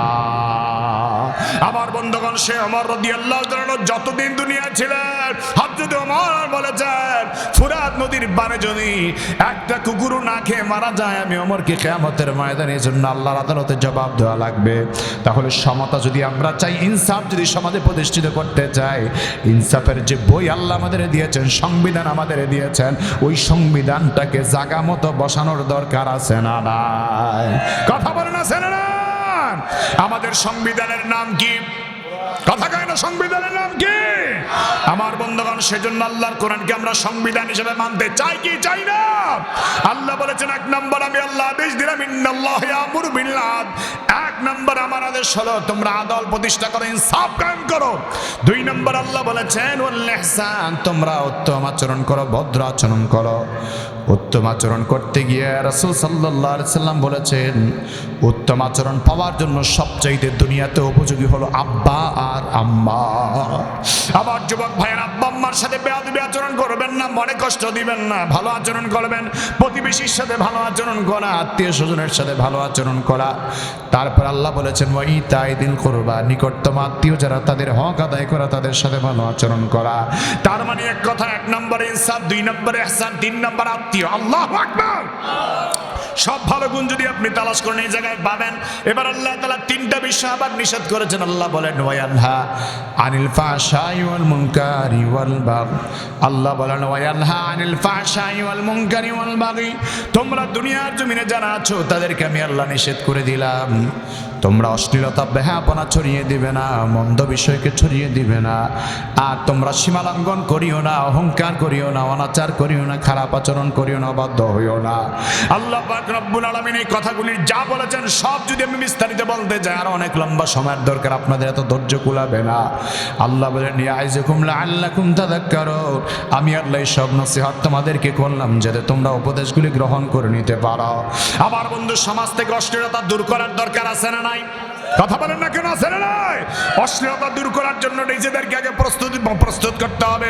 আজকের সমাজে আমরা দেখতে পাই, একটা ছেলেকে ধরে সন্ত্রাসীরা মারে, পাশ দিয়ে আমরা হাইটা যাই, কিন্তু সন্ত্রাসীদেরকে, মাস্তানদেরকে আমরা কিছুই বলি না। কথা বলেন আছে না নাই?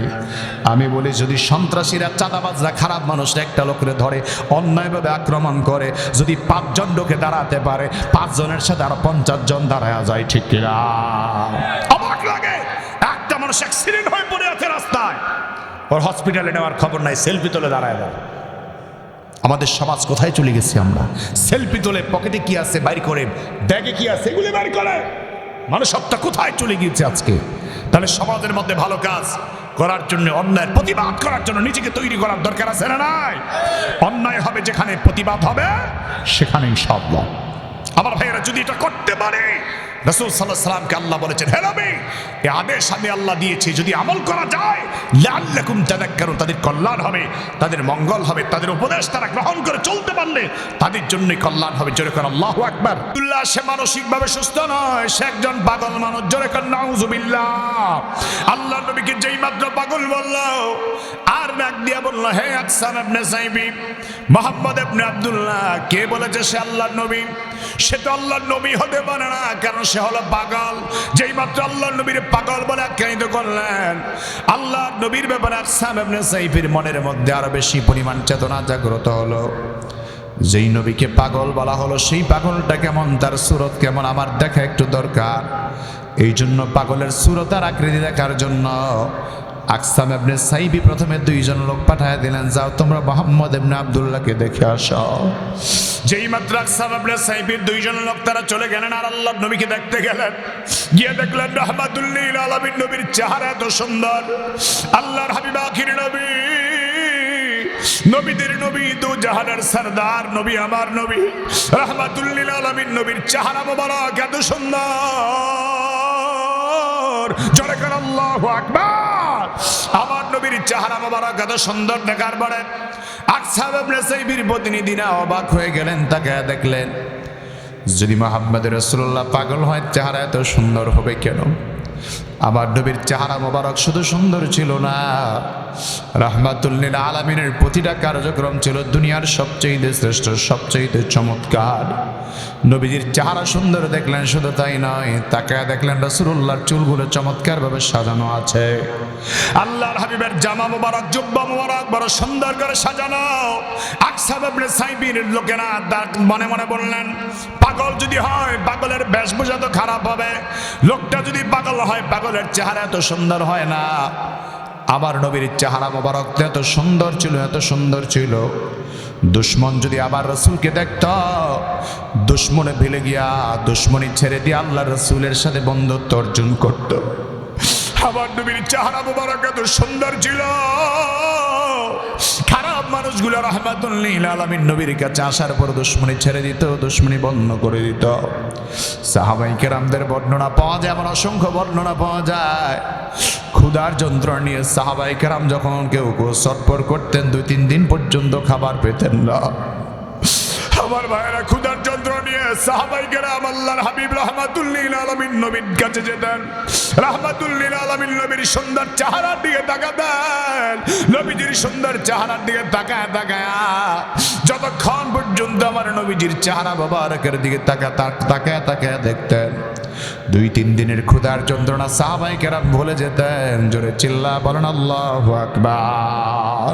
আমার বন্ধুগণ, সেই নবী রাহমাতুল লিল আলামিন নবীর ব্যাপারে যখন বাজে কথা বলে, দুনিয়ার যারা উম্মতে মুসলিমা তারা বরদাস্ত করতে পারে না, সহ্য করতে পারে না। ও আমার বন্ধুগণ, আপনারা জানেন বর্তমান সময়ের চমৎকার একটি খবর হলো বন্ধু, বাংলাদেশের ক্রিকেট ভাষ্যকার যে ছিল, অনেক ভাষ্যকারদের মধ্যে একজন ক্রিকেট ভাষ্যকার দেব চৌধুরী গত কয়েকদিন আগে কালিমা পড়ে মুসলমান হলো। তার রহস্য যদি আপনারা জানেন অবাক হবেন।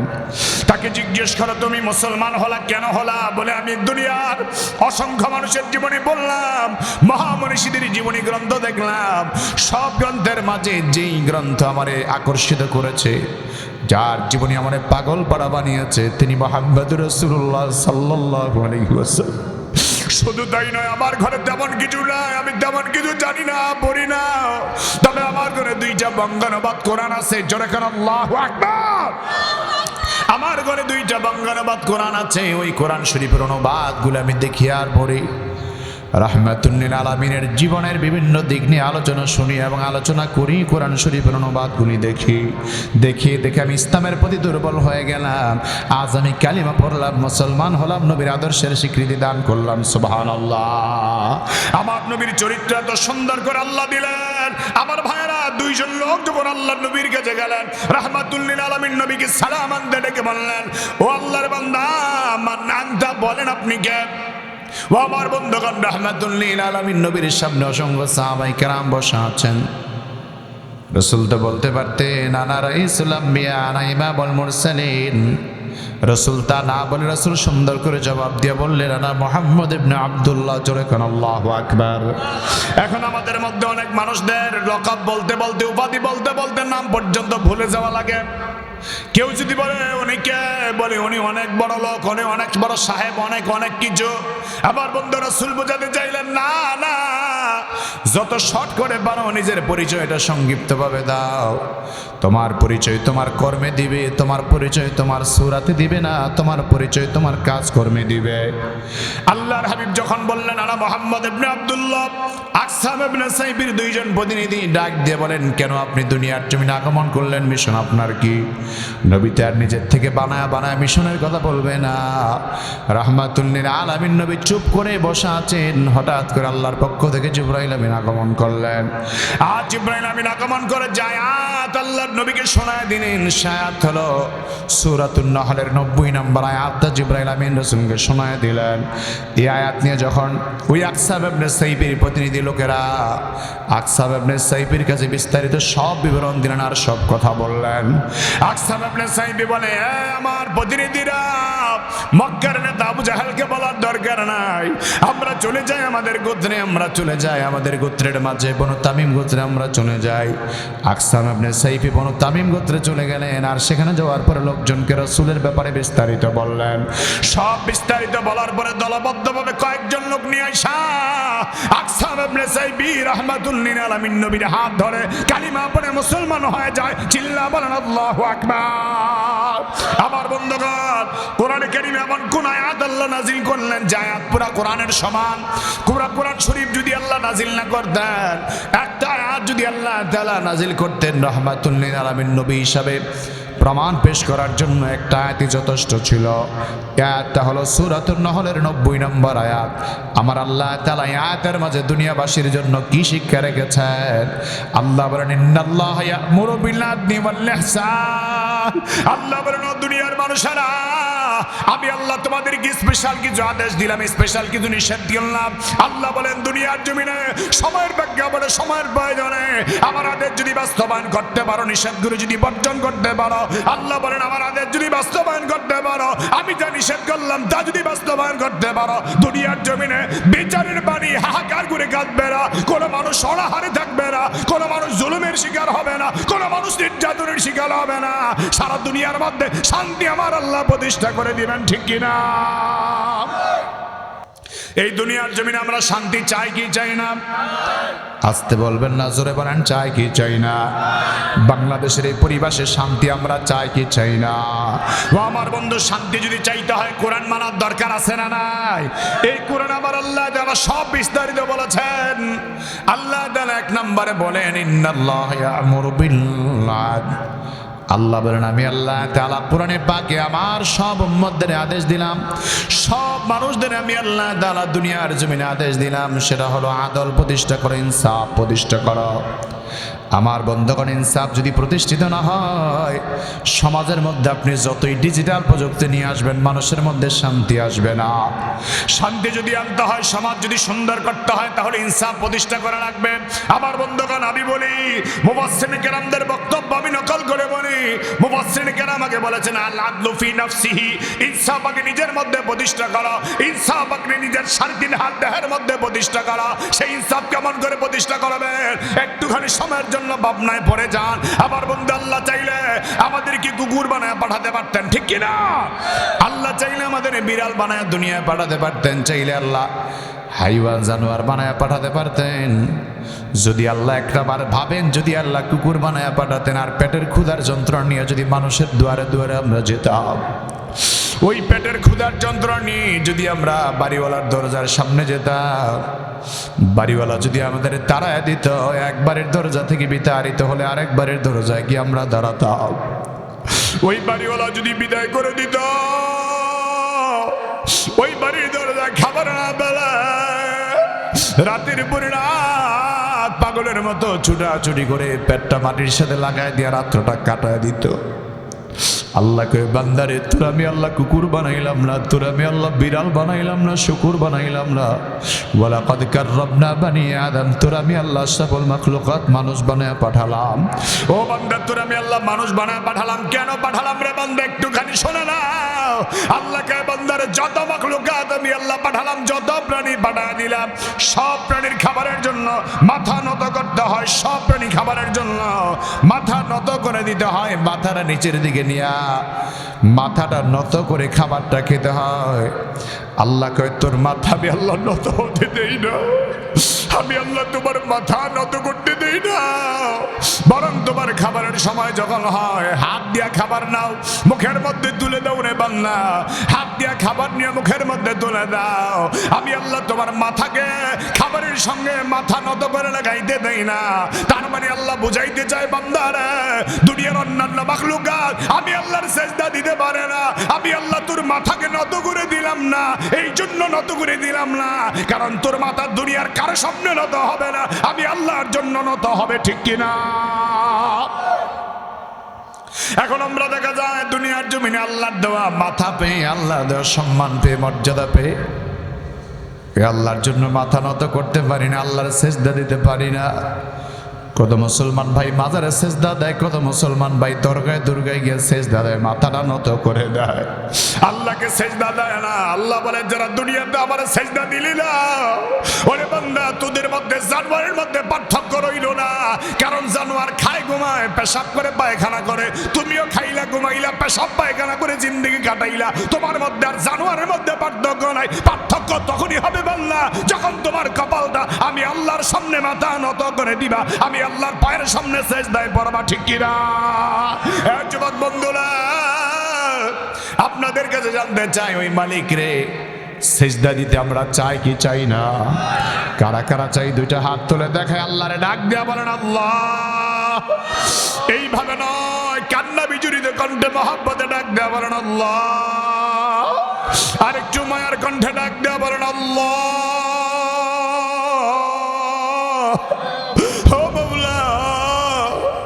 আমরা হতভাগা কপাল পোড়া আল্লাহ, আশরাফুল মাখলুকাত হয়েও তোমার চিনলাম না রে মাওলা, আশরাফুল মাখলুকাত হয়েও তোমার কদমের সেজদা দিতে পারি না রে আল্লাহ।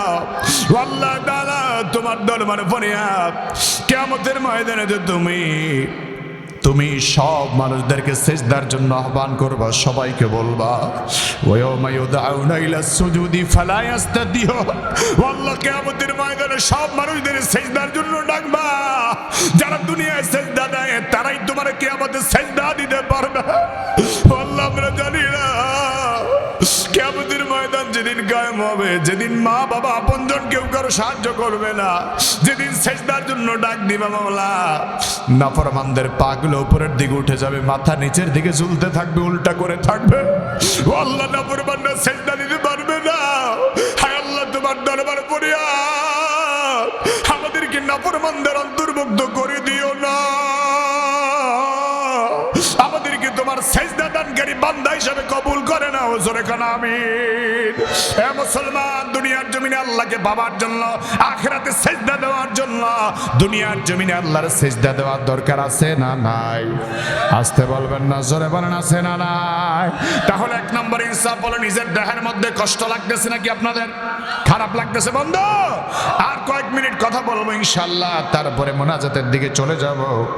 আমার বন্ধু, এক নাম্বার হলো বান্দা যখন আল্লাহকে দুনিয়ায় সেজদা দিবে, আখিরাতেও সে বান্দা আল্লাহর সেজদা দিতে পারবে, ঠিক কিনা? তাহলে এক নম্বরে দুনিয়াতে সেজদা দেওয়া, আল্লাহর হুকুম মানা, এটা বান্দার পক্ষ থেকে আদল, আল্লাহর জন্য, আল্লাহর পক্ষ থেকে বান্দার জন্য এক নাম্বার আদল হলো নিজের দেহের মধ্যে ইনসাফ প্রতিষ্ঠা করা।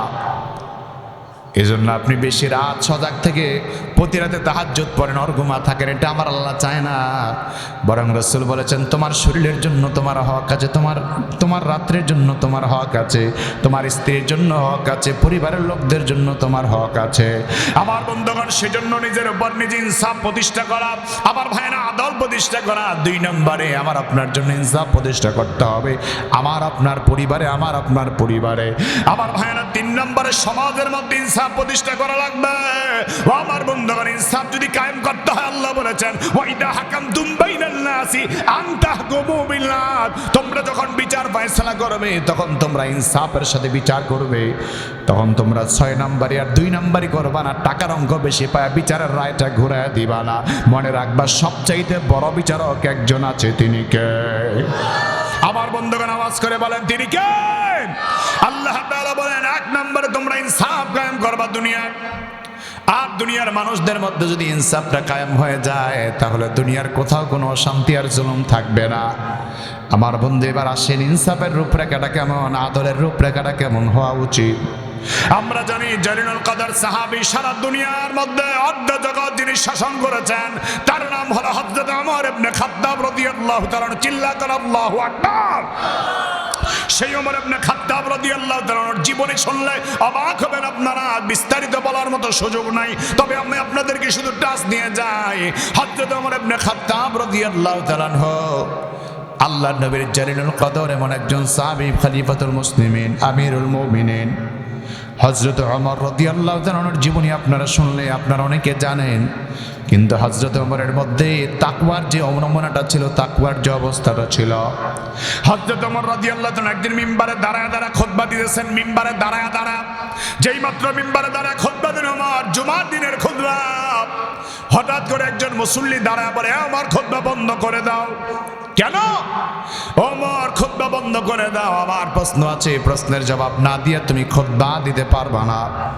হযরত ওমর রাদিয়াল্লাহু তাআলা বলেন, তাহলে বলো কি প্রশ্ন? বলে, ওমর বাইতুল মাল থেকে জামার কাপড় পেলাম, সবার পাঞ্জাবিটা খাটো হয়ে গেল, সবার জামা খাটো হলো, তোমার জামাটা লম্বা কেন? জবাব দাও। আল্লাহু আকবার।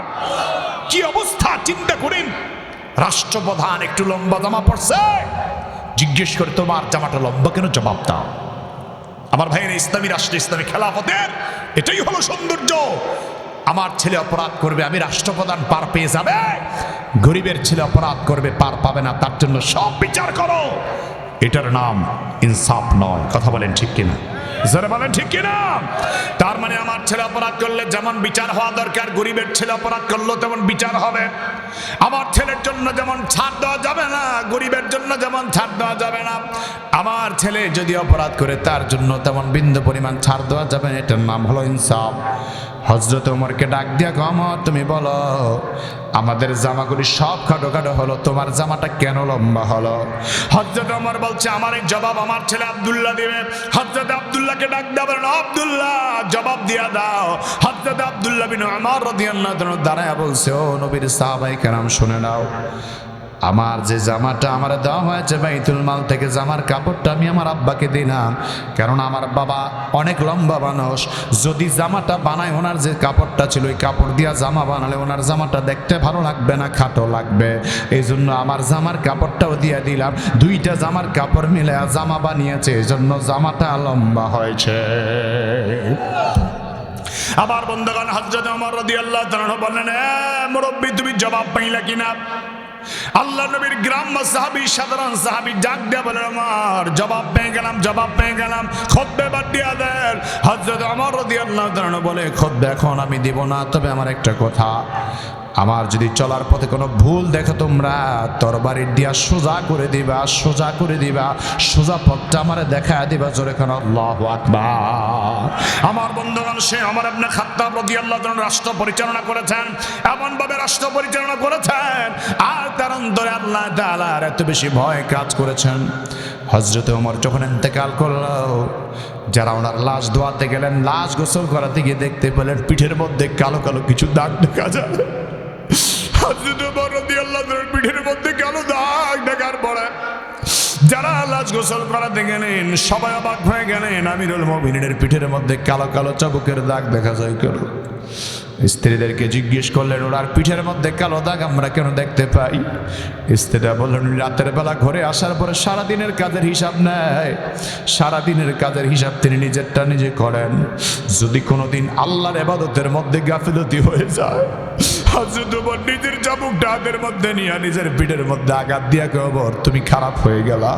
আজকের দিনে এশরাক ছুটলো কেন? আজকের দিনে আউয়াবিন নামাজটা ছুটলো কেন? আজকের দিনে অমুক ইবাদতটা ছুটলো কেন? এই কথা বলে বলে নিজের পিঠের মধ্যে চাবুক দিয়া আঘাত করেন, নিজের নিজে শাসন করেন। আমার বন্ধুগণ, যে নিজের নিজে শাসন করতে পারে আল্লাহর ভয়ে, ওরে গোটা দুনিয়া ভয় করবে এমনিতেই, ঠিক কিনা? আমার বন্ধুগণ, সে ওমর রাদিয়াল্লাহু তাআলা যতদিন দুনিয়া ছিলেন, হযরত ওমর বলেছেন, ফুরাত নদীর পারে যদি একটা কুকুরও না খেয়ে মারা যায়, আমি ওমরকে কিয়ামতের ময়দানে জন্য আল্লাহর আদালতে জবাব দেওয়া লাগবে। তাহলে সমতা যদি আমরা চাই, ইনসাফ যদি সমাজে প্রতিষ্ঠিত করতে চাই, ইনসাফের যে বই আল্লাহ আমাদের দিয়েছেন, সংবিধান আমাদের দিয়েছেন, ওই সংবিধানটাকে জায়গা মতো বসানোর দরকার আছে না নাই? কথা বলেন, আছে না?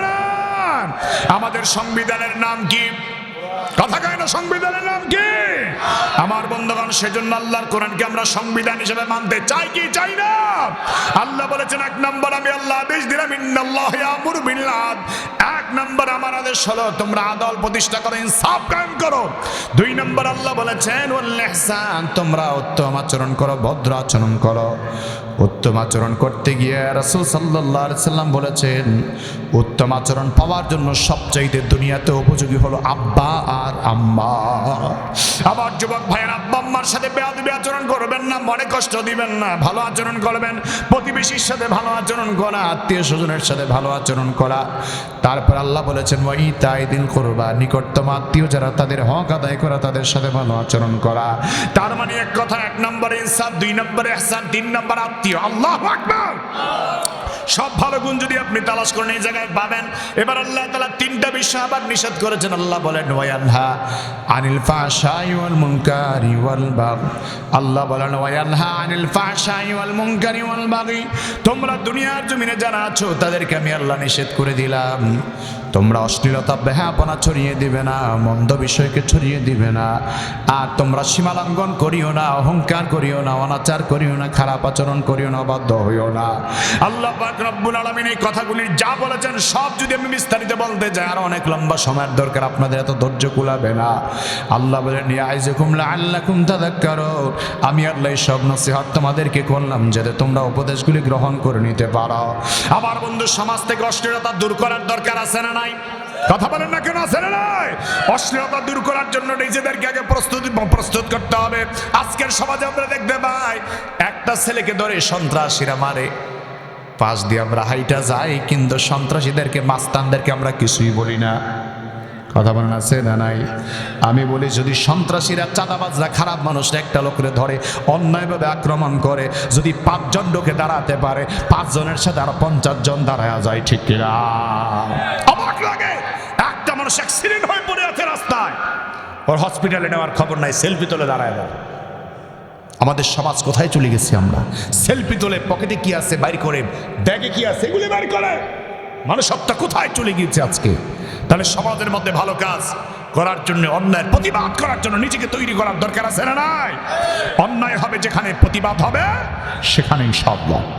আমার ভাইয়েরা, যদি এটা করতে পারে, রাসূল সাল্লাল্লাহু আলাইহি ওয়াসাল্লামকে আল্লাহ বলেছেন, হে নবী, এই আদেশ আমি আল্লাহ দিয়েছি, যদি আমল করা যায় লাআল্লাকুম তাযাক্কারুন, তাদের কল্যাণ হবে, তাদের মঙ্গল হবে, তাদের উপদেশ তারা গ্রহণ করে চলতে পারলে তাদের জন্যই কল্যাণ হবে। জোরে করে আল্লাহু আকবার। যেখানে তোমরা অন্যায় দেখো, ফালইগাইয়িরহু বিয়াদি, হাত দ্বারা বাধা দাও, ফাইন লাম ইয়াস্তাতি ফাবিলিসানি, সম্ভাবনা না থাকলে, ক্ষমতা না থাকলে জবানে প্রতিবাদ করো, ফাইন লাম ইয়াস্তাতি ফাবিকলবি, তারপরেও যদি ক্ষমতা না থাকে অন্তর দ্বারা ঘৃণা করো, পাশাপাশি পরিকল্পনা করো এই খারাপ কাজ কেমনে সমাজ থেকে দূর করা যায়। আমার ভাইরা, আমার 14 গ্রামের প্রিয় ভাইরা, আপনারা কি আমার আলোচনায় কষ্ট পেয়েছেন? রাগ করতেছেন নাকি?